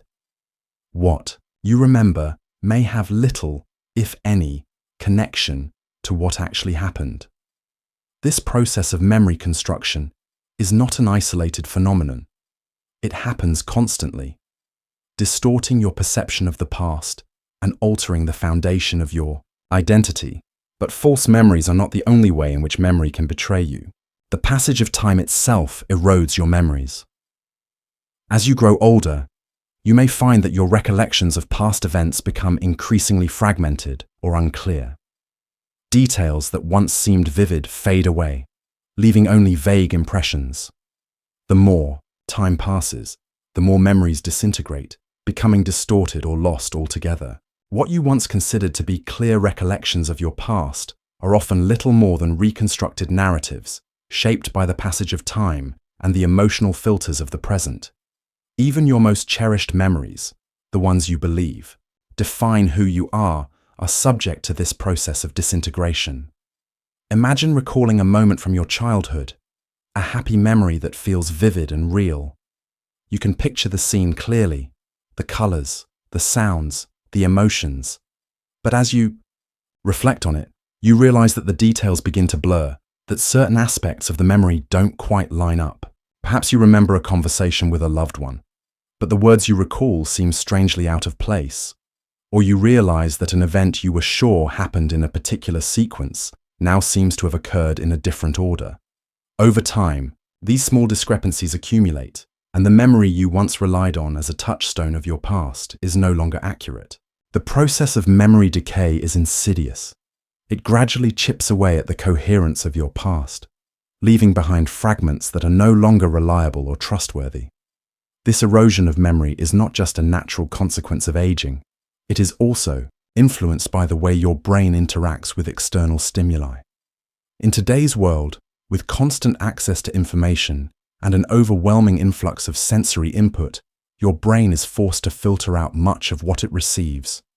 As a result, you forget things, details of conversations, places you've been, faces you've seen, simply because your brain deems them unimportant or irrelevant. The memories that remain are those that your brain considers significant, often based on emotional intensity or personal importance. But these important memories are not necessarily the most accurate or truthful.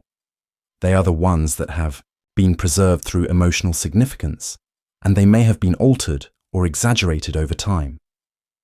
The fragility of memory becomes even more apparent when you consider the effects of trauma. When you experience a traumatic event, your memory of that event can become distorted or fragmented. In some cases, traumatic memories may be repressed, blocked from conscious awareness, and only resurface years later. In other cases, the traumatic event may be recalled with vivid detail, but the memory itself may be distorted by the emotional intensity of the experience. Trauma can warp your perception of the past, leading you to remember events in a way that is influenced by fear, shame, or guilt. The trauma itself becomes intertwined with your memory, creating a narrative that may not accurately reflect what actually happened. This process of memory distortion is not limited to extreme events. Even the ordinary, everyday experiences of your life can be altered by the emotional lens through which you view them. This idea of memory as a fragile, reconstructive process challenges everything you believe about your past. If your memories are unreliable, if they are constantly shifting, fading, and distorting, then what does that say about your identity? Your memories are the foundation of your sense of self, the way you make sense of who you are and where you come from. But what happens when the very foundation of your identity begins to crumble? If your memories are not trustworthy, if they cannot be relied upon to give you an accurate sense of who you are, then what are you left with? How can you know who you are when your past is full of distortions, gaps, and fabricated details? This realization leads to a profound and uncomfortable question. If memory is not a stable, reliable record of the past, but a fragile, malleable construct, then who are you really? If your memories can be distorted, erased, or fabricated, then what does that say about the very essence of your identity? Are you just a collection of unreliable memories, a shifting, ever-changing narrative that cannot be trusted to reflect the truth of who you are? And so the question remains, haunting and unresolved. If memory is so fragile, so easily corrupted by time, emotion, and external influences, then what is the truth of your past? And if the past you remember is not the past at all, then what does it mean to be you? The paradox of awareness and existence. You exist, You are aware of your own existence, the very fact that you are reading this, thinking about it, processing it with your conscious mind. You experience the world around you, perceive yourself within it, and yet, with all of this certainty of existence, there is a paradox that begins to unravel the very foundation of your understanding. If you are aware of your existence, how can you be sure that you truly exist as you experience it? Is your awareness of being, your sense of I, truly an accurate reflection of your reality? Or is it merely an illusion, a fleeting trick of consciousness that distorts the nature of your own existence? The experience of existing, of being, aware, is a deeply personal one. It is the one thing you cannot doubt. You may doubt the world around you, the people in it, or even the future, but your own existence, your own awareness, seems beyond question. I think, therefore I am, Descartes famously wrote. And yet, this certainty itself is built on a fragile foundation. The very fact that you are aware of your own awareness creates a rift in the way you understand the nature of existence. For, while you may be certain of your awareness, that awareness is shaped by factors beyond your control, factors that may distort your sense of self, your experience of reality, and the very nature of your existence. Consider the philosophical concept of solipsism, which posits that the only thing you can truly know to exist is your own mind. Everything outside of your mind, the world, other people, the universe itself, may be an illusion, a projection of your consciousness. You cannot truly know anything outside of your own perception. Solipsism forces you to confront the terrifying idea that the world you experience may not exist at all beyond your mind. Your awareness, your experience of I, may be a lone, isolated consciousness in an infinite void, surrounded by nothing but the illusion of a world created by your mind.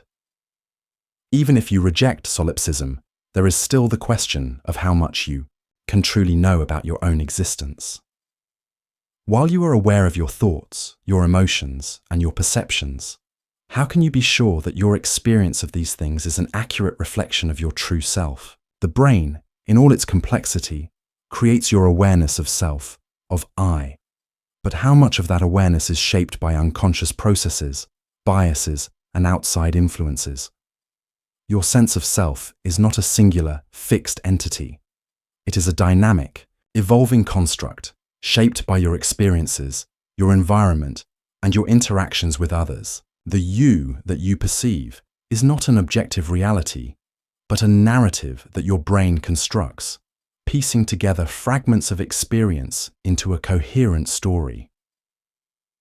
The fragility of this constructed self becomes evident when you consider the phenomenon of dissociation, where a person experiences a disconnect between their sense of self and their experience of the world. People with dissociative disorders often report feeling detached from their own thoughts or actions, as though they are watching themselves from the outside, or as if they are not fully inhabiting their own body.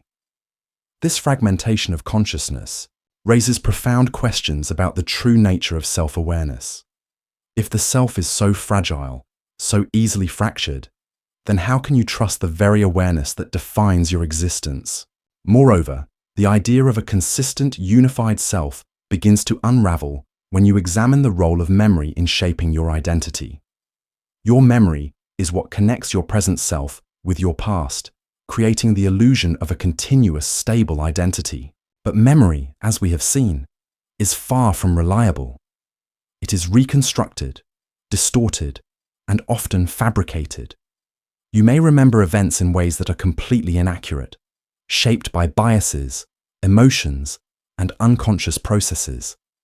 The memories that define your sense of self, your past achievements, relationships, and experiences, are not static records of objective truth. They are fluid, malleable, and subject to distortion. If your memories cannot be trusted, then what remains of your identity? Are you the sum of your experiences, or are you a construct built on an ever-changing, unreliable narrative? Even the very experience of being aware of your own thoughts, your inner monologue, the voice inside your head that guides your decisions, becomes suspect when you consider the role of the unconscious mind. Your conscious thoughts are often influenced, shaped, and even initiated by unconscious processes that you are unaware of. Studies in cognitive psychology suggest that much of your decision-making occurs outside of your conscious awareness. Your brain processes information, weighs options, and makes decisions before you are even consciously aware of it. In this sense, the you who feels in control of your thoughts and decisions is not the true author of your mind. Your awareness of being you is just a story your brain tells itself, a narrative constructed after the fact to give you the illusion of agency and control. This leads to a deeply unsettling realization. If your sense of self, your awareness of existence is constructed, fragmented, and shaped by unconscious forces, then what does it mean to truly be? What is the true nature of your existence if the very awareness you rely on is not your own, but the product of a complex web of mental processes, biases, and illusions? Your perception of being is fragile, fleeting, and unreliable.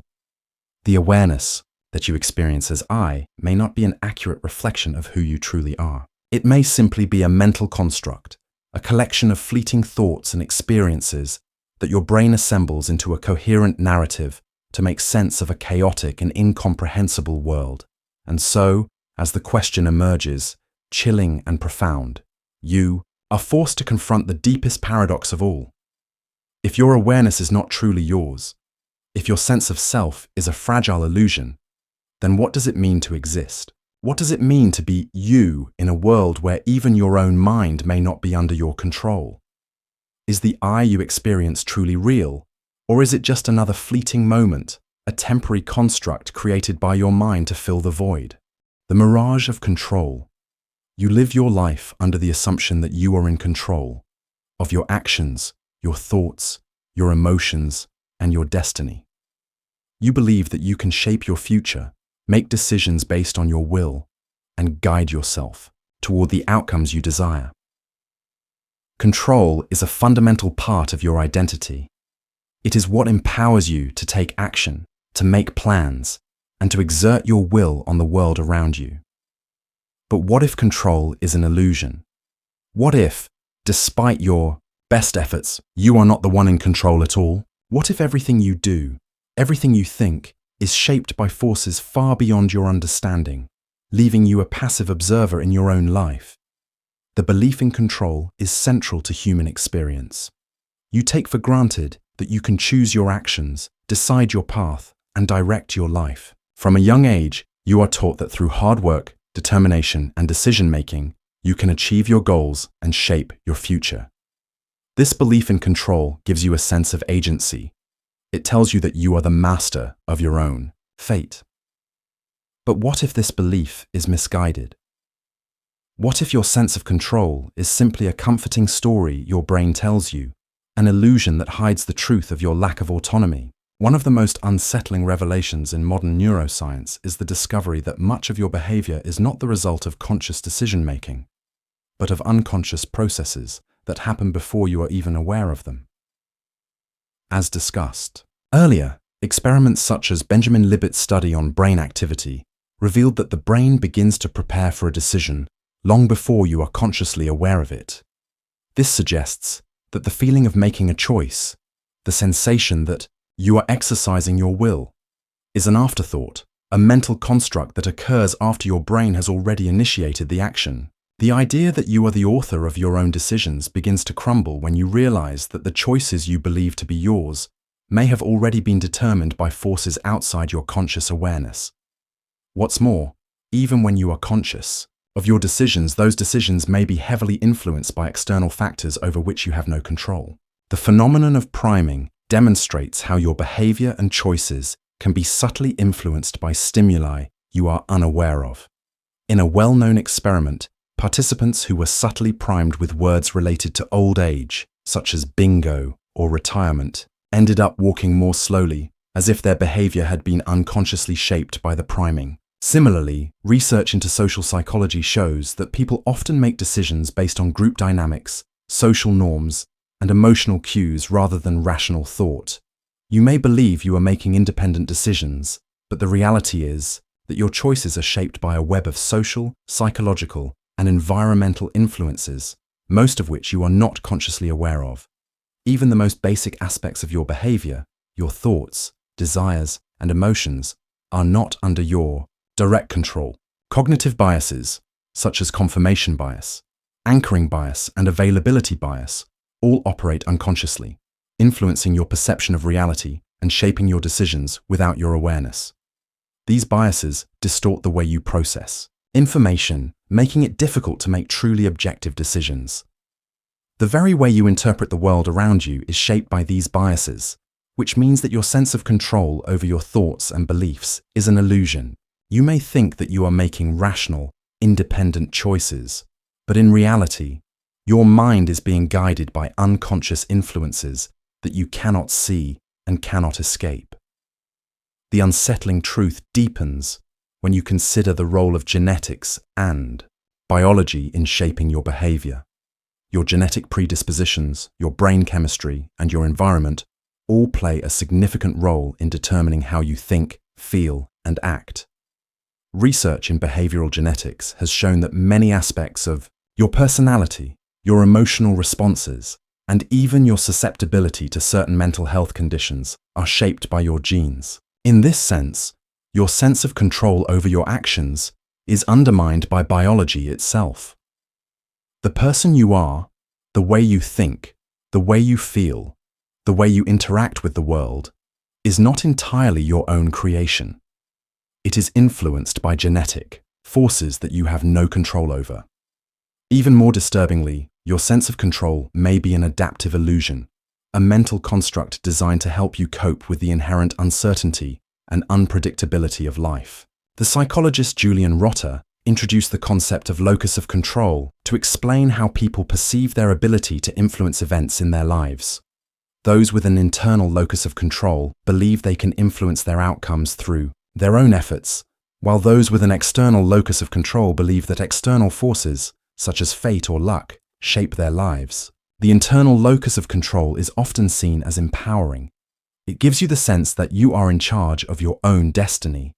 But this belief may be nothing more than a psychological defense mechanism, an illusion that helps you cope with the anxiety of living in a world that is, in reality, beyond your control. What is even more chilling is the realization that this illusion of control may be pervasive, shaping not just your decisions, but your entire sense of self. The belief that you are the one in control of your life, the one who makes the decisions, takes the actions, and shapes the future, gives you a sense of purpose and agency. But what if this belief is the very thing that keeps you trapped in the illusion?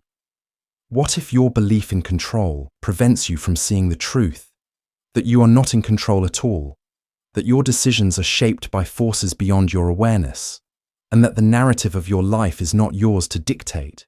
This realization forces you to confront the terrifying question. If you are not in control of your thoughts, your actions, and your decisions, then what does it mean to live authentically? If your choices are determined by unconscious forces, genetic predispositions, and external influences, then are you truly free? Or are you simply a puppet, pulled along by the strings of forces you cannot see or understand? And if you are not the author of your own life, then who is? As you grapple with this question, the weight of the illusion of control becomes unbearable. If you are not the one in control, if your thoughts and actions are determined by forces outside your awareness, then what is left of your identity, your sense of agency, and your sense of self? The illusion of control begins to unravel, and with it, your entire conception of what it means to be human. And so, the question hangs, unresolved and chilling. If control is an illusion, if you are not the one in charge of your own thoughts and actions, then what does it mean to live a life of your own making? And if you are not in control, then who or what is? The collapse of objective reality. You go through life convinced that the world around you is real, that the objects, people, and events you experience exist independently of your perception of them. Your belief in objective reality, the idea that there is a world that exists outside of your mind with fixed properties and consistent laws, is fundamental to your sense of self, your ability to navigate the world, and your understanding of existence itself. It gives structure and meaning to your life.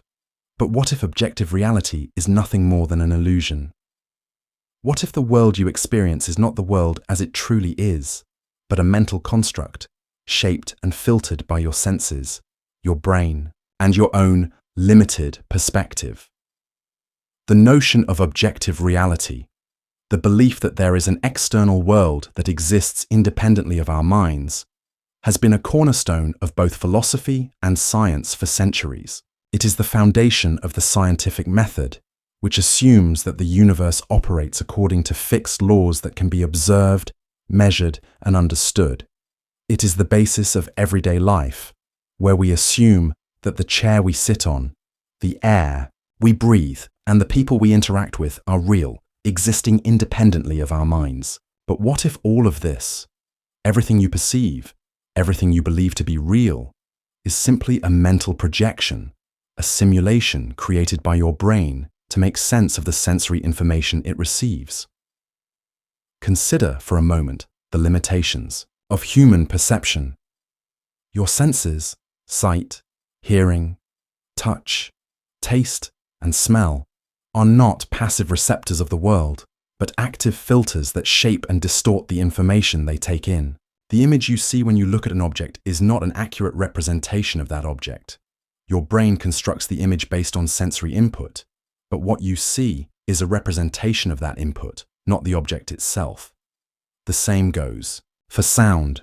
What you hear is not a direct translation of the world around you, but a mental construct shaped by your brain's interpretation of sound waves. Even the physical sensations you experience, such as warmth or pressure, are not a direct reflection of the external world, but are processed by your nervous system and interpreted by your brain. This idea, that perception is not an accurate reflection of the external world, has been a central concern in philosophy for centuries. In his famous Meditations, René Descartes questioned whether he could trust his senses to provide him with an accurate understanding of reality. He realized that his senses were often deceived. What he saw in a dream, or even what he thought he saw when he was awake, could easily be false. If his senses could be deceived, how could he trust them to give him an accurate representation of the world? This insight led Descartes to conclude that the only thing he could be certain of was his own existence. I think, therefore I am. But beyond that, he questioned the existence of an objective reality.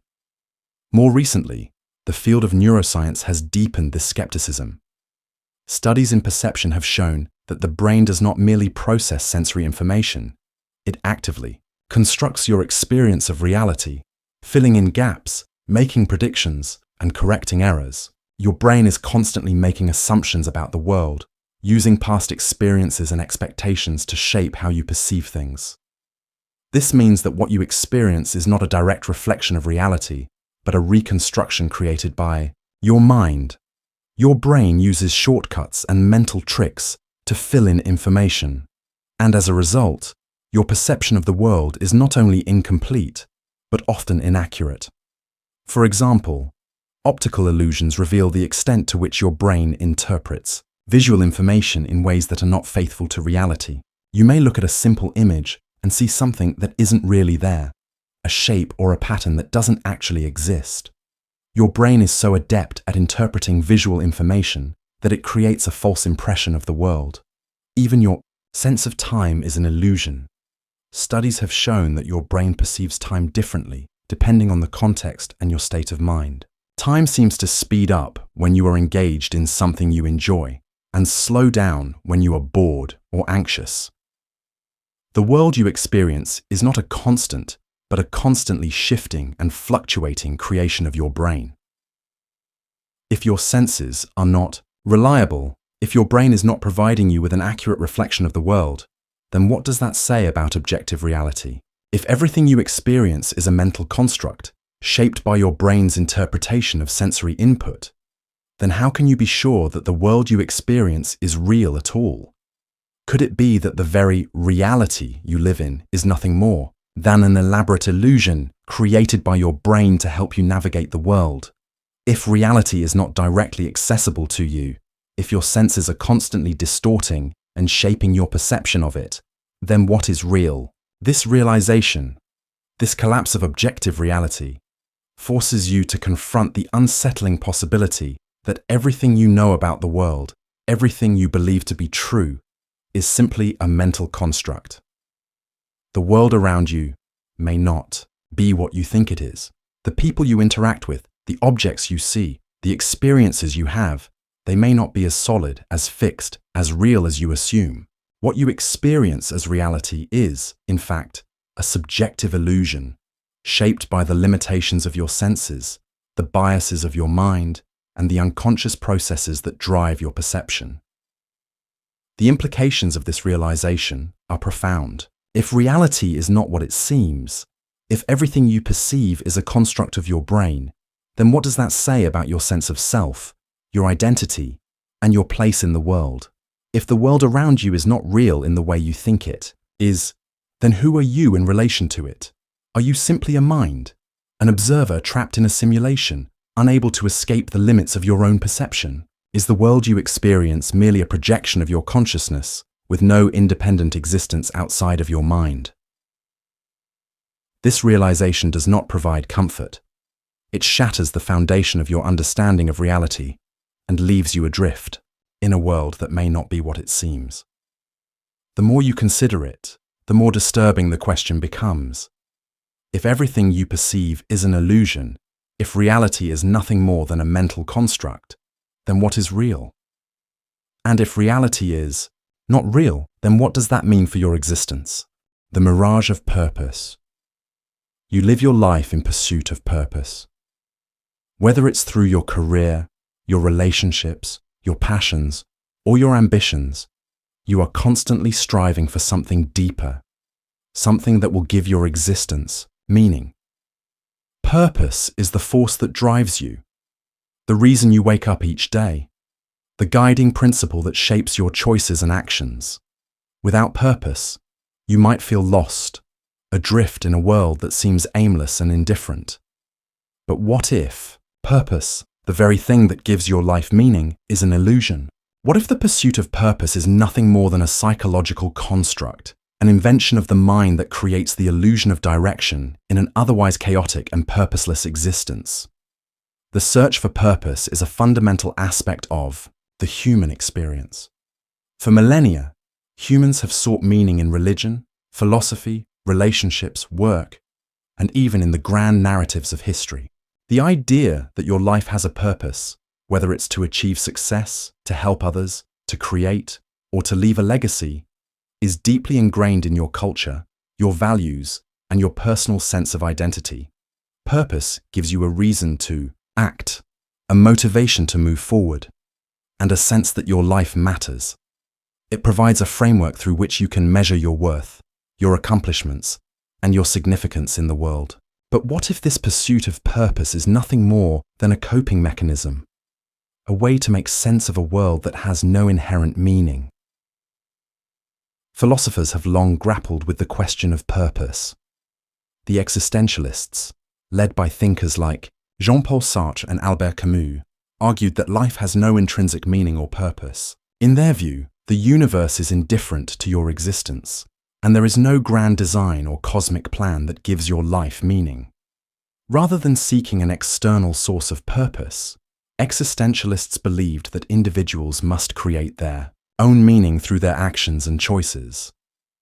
Sartre famously declared that existence precedes essence, meaning that you are not born with a predefined purpose, but rather, you create your purpose through the choices you make. In this sense, purpose is something that you must invent, something that emerges from your own subjective experience of life. But if purpose is something that you must create for yourself, does it lose its inherent value? If meaning is not something that is out there in the world, but rather something you must impose on your existence, then what does that say about the nature of purpose itself? Is purpose truly meaningful, or is it just a mental construct designed to make you feel in control of your life? If there is no objective purpose to your existence, no cosmic meaning to your actions, then can you ever truly find fulfillment in your pursuit of purpose? Or is it all just a fleeting illusion, a temporary fix for the existential void that lies at the core of your being? This question becomes even more disturbing when you consider the vastness of the universe. The Earth, a tiny speck in the vastness of space, is but one of billions of planets orbiting countless stars in an incomprehensibly large cosmos. In the face of this infinite expanse, the idea of human purpose begins to seem insignificant, almost absurd. The grandeur of the universe, with its vast galaxies, stars, and black holes, seems to dwarf the meaning you ascribe to your own existence. The life you lead, the goals you pursue, and the dreams you chase may seem important to you, but in the grand scheme of the universe, they are nothing more than a fleeting moment, a blink in the face of eternity. Even the most meaningful pursuits, the ones that give your life a sense of direction, can feel hollow when you consider the inevitable end that awaits. The achievements, the relationships, the legacy you build, all of it will eventually fade, swallowed by time and the eventual heat death of the universe. Even if you live a life of great purpose, one that positively impacts others and leaves a lasting mark on the world, that mark will eventually be erased. The world will move on, and your purpose will become a distant memory, fading into obscurity as if it never existed. This realization forces you to confront a terrifying truth. No matter how hard you strive for meaning, no matter how noble your goals or ambitious your dreams, everything you do will eventually be rendered meaningless by the inexorable passage of time. The horror of this truth becomes even more apparent when you reflect on the fleeting nature of your own existence. Your life is brief, a mere speck in the vast timeline of human history. The centuries before you are gone, and the centuries after you will carry on without you. The very idea of purpose, of working toward a goal, of striving for meaning seems absurd when you realize how short and transient your life truly is. You may work tirelessly to build something meaningful, to leave behind a legacy, but in the end, you are just another fleeting moment in the grand sweep of time. The realization that purpose is an illusion, that there is no inherent meaning to your existence, can be crushing. It strips away the comforting narratives that give your life structure and direction. Without purpose, you are left to confront the emptiness of existence, the cold indifference of the universe. The pursuit of meaning, the striving for significance, becomes an exercise in futility, a way to distract yourself from the unbearable truth that your life is, in the end, meaningless. But if this is true, if purpose is an illusion, if the search for meaning is nothing more than a coping mechanism, then what remains? If you cannot find purpose in the grand narrative of existence, if there is no cosmic plan or divine design that gives your life meaning, then what is left for you to do?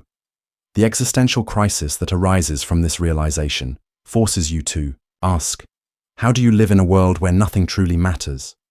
How do you navigate a life where the pursuit of meaning is ultimately futile? The question that lingers, unanswerable and terrifying, is this: if life has no inherent purpose, if meaning is something you must create for yourself, then what does it mean to live authentically? If purpose is nothing more than a mental construct, then how can you ever truly know what it is to live a meaningful life? And if the pursuit of purpose is a mere illusion, then is there any point to anything you do? The illusion of stability. You live in a world that seems, at least on the surface, stable. The sun rises and sets, the seasons change in predictable patterns, and the laws of nature remain constant. This stability gives you a sense of security. It allows you to plan, to act, to live your life with the belief that there is a solid foundation beneath you. You assume that the world you experience is grounded, fixed in its nature, and that you can rely on its consistency. But what if this stability is nothing more than an illusion?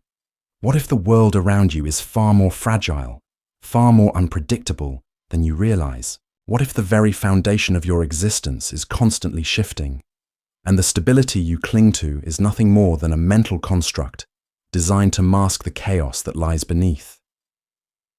At the heart of this illusion is the concept of perceived stability. You believe that the world is solid, that things remain the same from day to day, that your environment, your relationships, and your reality are constant. This perception allows you to feel in control, to go about your life with a sense of certainty. When you wake up, you expect the world to be roughly the same as it was yesterday. You assume that the rules of nature will apply, that the sun will rise, that the ground will support you.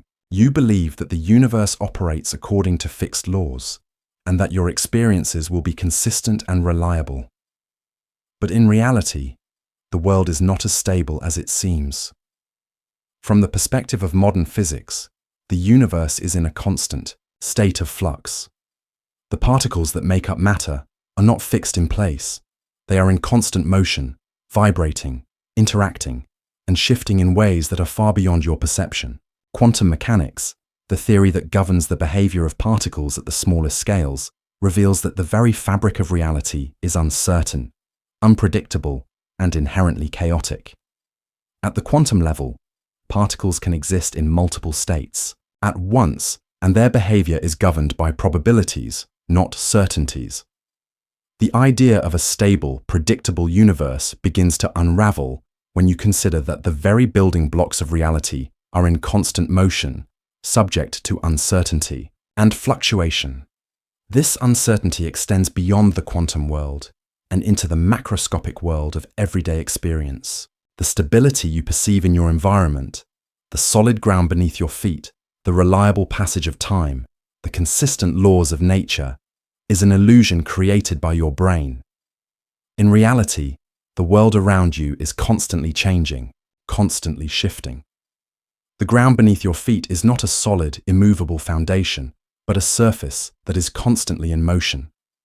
The Earth's tectonic plates shift over time. Earthquakes and volcanic eruptions remind you that the ground you stand on is far from stable. Even the air you breathe is in constant motion, a swirling mass of molecules that are shifting and colliding at every moment. Even the perception of time, which you rely on to structure your life, is not as stable as you think. Time, as you experience it, is a subjective construct, shaped by your consciousness. Studies have shown that your perception of time can speed up, slow down, or even come to a halt, depending on your emotional state, your environment, and your focus. What you experience as the passage of time is not a fixed objective measure of reality, but a fluid and flexible process that is subject to the workings of your brain. Time, like everything else, is not as stable as you believe. But the most unsettling realization comes when you consider the unpredictability of your own life. You live under the illusion that your life is stable, that the path you are on will continue in a steady, predictable direction. You plan for the future, build relationships, and make decisions with the belief that your world will remain roughly the same. But what if your life is far more fragile, far more unpredictable than you think? What if the stability you rely on, your job, your relationships, your health, could be shattered at any moment by forces beyond your control? Consider the countless ways in which your life can be disrupted. You may wake up one day to find that your world has been turned upside down. Your health may suddenly deteriorate. A loved one may die, or an unexpected event may force you to change everything you thought you knew. Your sense of stability, the feeling that you have a solid footing in the world, is fragile. The future you plan for is not certain. It is a projection, an illusion created by your mind to give you a sense of control over an uncertain and chaotic world. Even the very idea of certainty, that the future will unfold in a particular way, that your life will follow a predictable trajectory, is an illusion. The future is unknown, unknowable, and subject to countless variables that you cannot anticipate. The stability of the present moment, the illusion that everything is in place, is nothing more than a temporary lull in the storm of change. Your life is a constantly shifting, unpredictable sequence of events, and the belief in stability is simply a way to cope with the chaos that lies beneath. This realization that stability is an illusion, that the world is far more fragile and unpredictable than you think, forces you to confront a terrifying truth.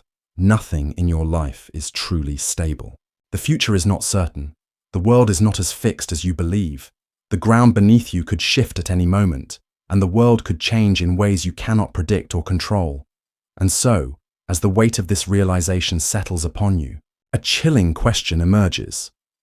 If the stability you rely on is an illusion, if everything you take for granted is subject to change, then what does it mean to live in a world that is so unpredictable, so fragile? If nothing is certain, if the future is a shifting, unknowable force, then how can you ever truly be sure of anything? The unreliability of the present. You experience the world in the present moment. You live, breathe, and act within the confines of what you perceive as now. Your entire life unfolds in the present, and everything you do, every choice you make, every experience you have, is shaped by the belief that the present moment is the reality you can trust. The present is your anchor. It is the one thing you can be sure of, the only thing that truly exists in the flow of time. Or so you believe.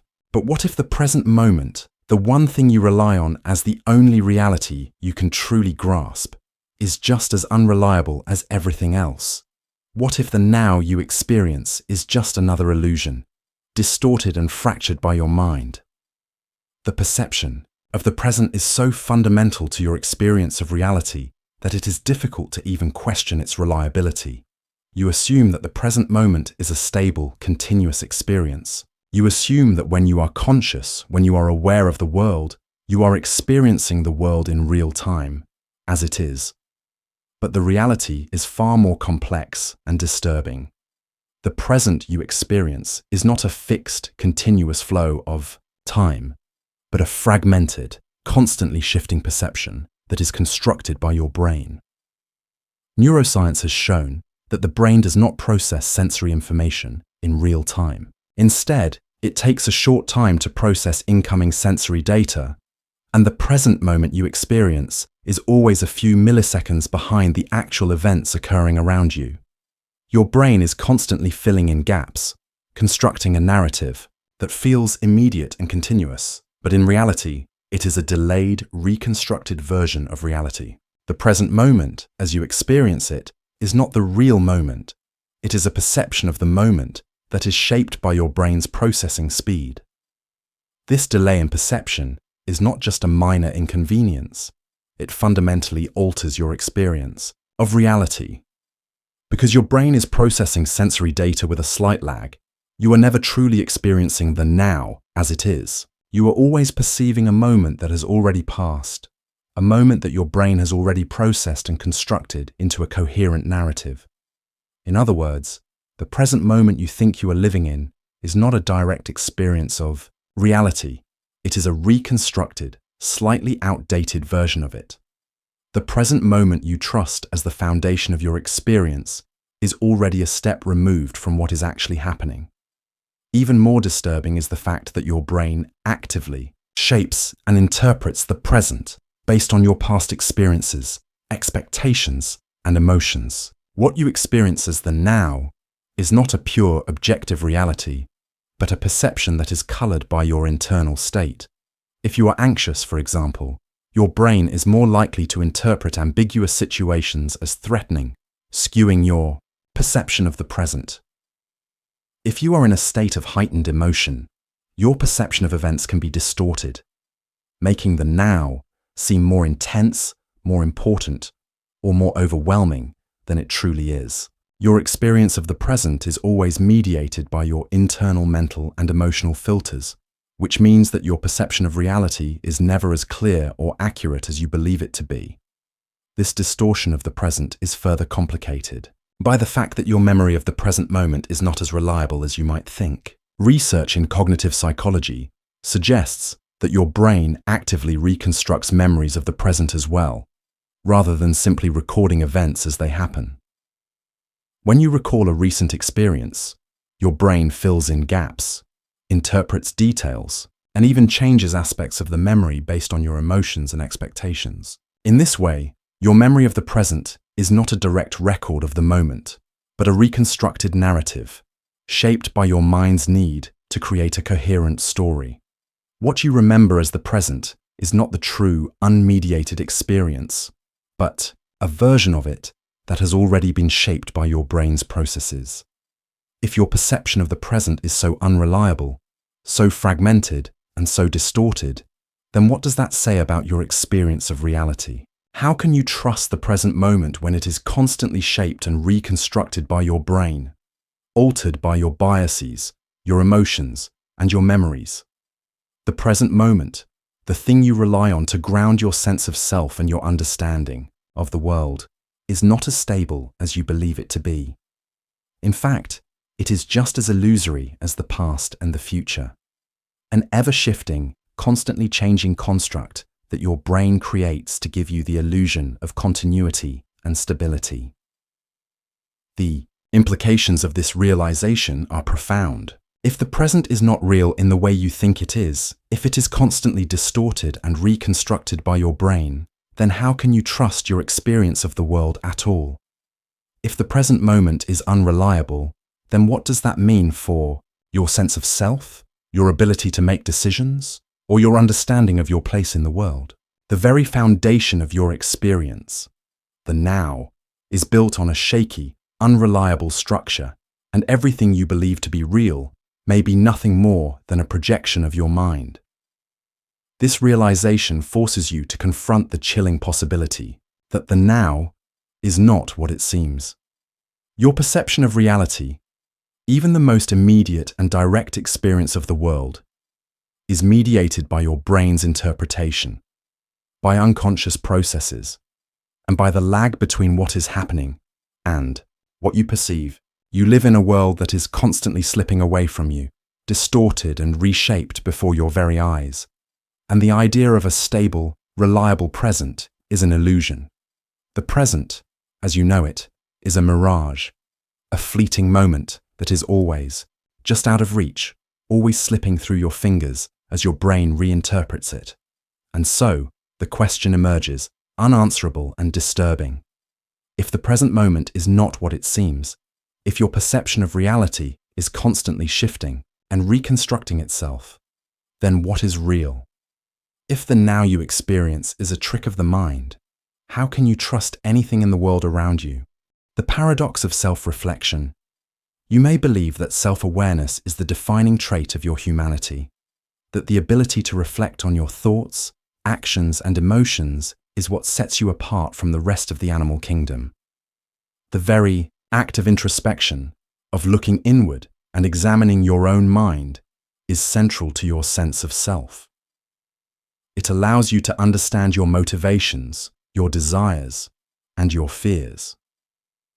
Through self-reflection, you make sense of your life, your relationships, and your place in the world.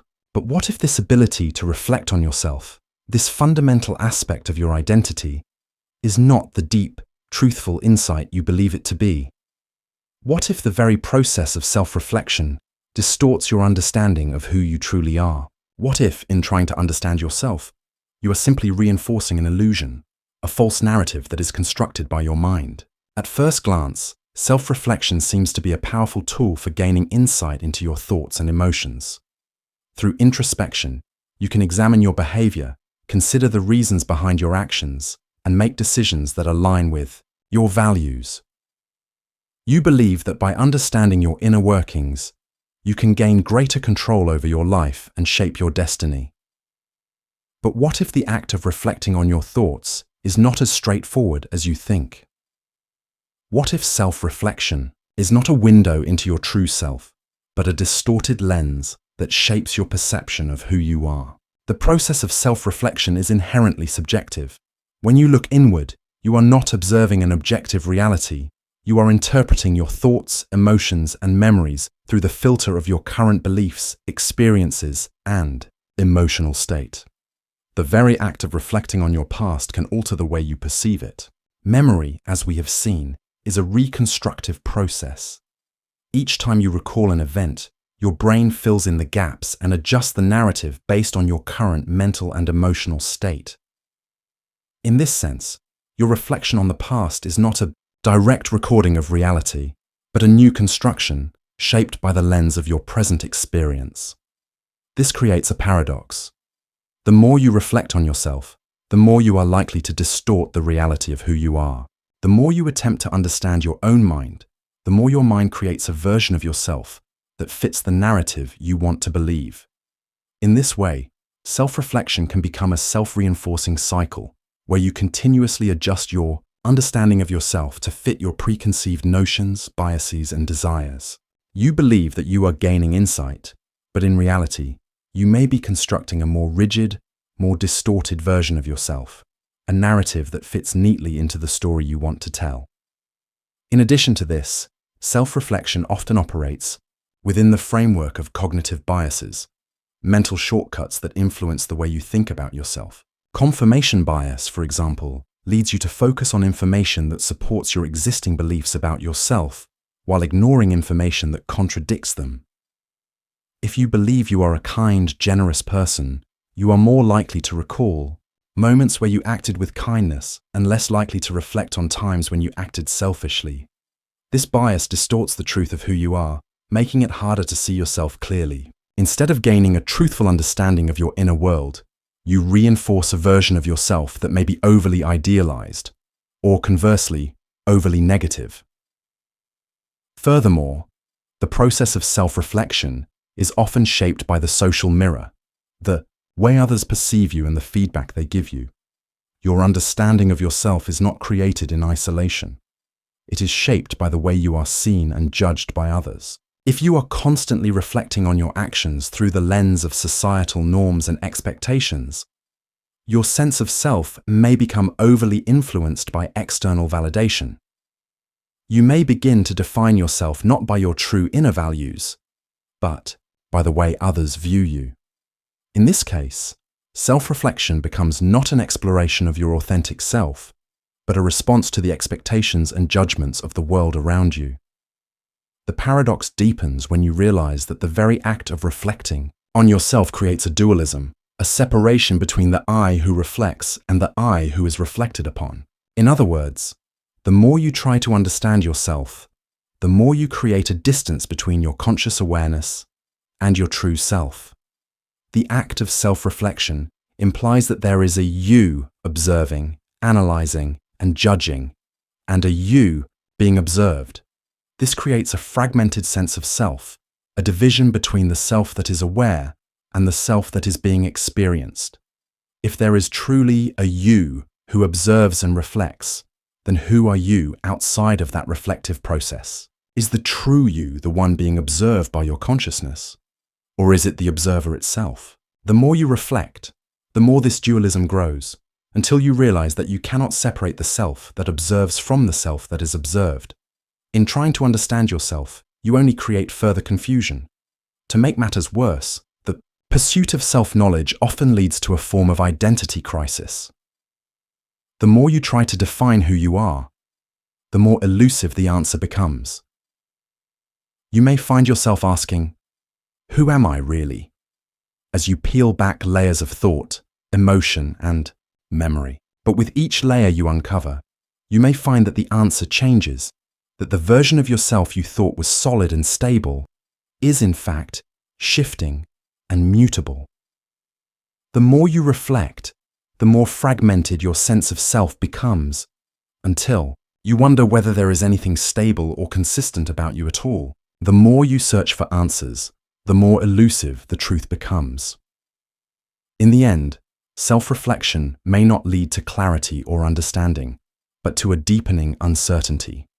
You may believe that by looking inward, you will discover your true self, but instead, you find a complex, shifting narrative that seems impossible to pin down. The more you try to define who you are, the more you realize that you cannot separate yourself from the process of reflecting. The you that you are trying to understand is the very same you that is shaping and distorting the narrative. In attempting to understand yourself, you may only reinforce the illusion that you are a stable, fixed identity. And so, the question lingers, unresolved and unnerving.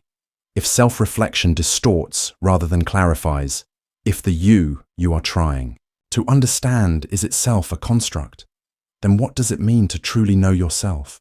If the more you reflect, the more fragmented your sense of identity becomes, then how can you ever be sure of who you are?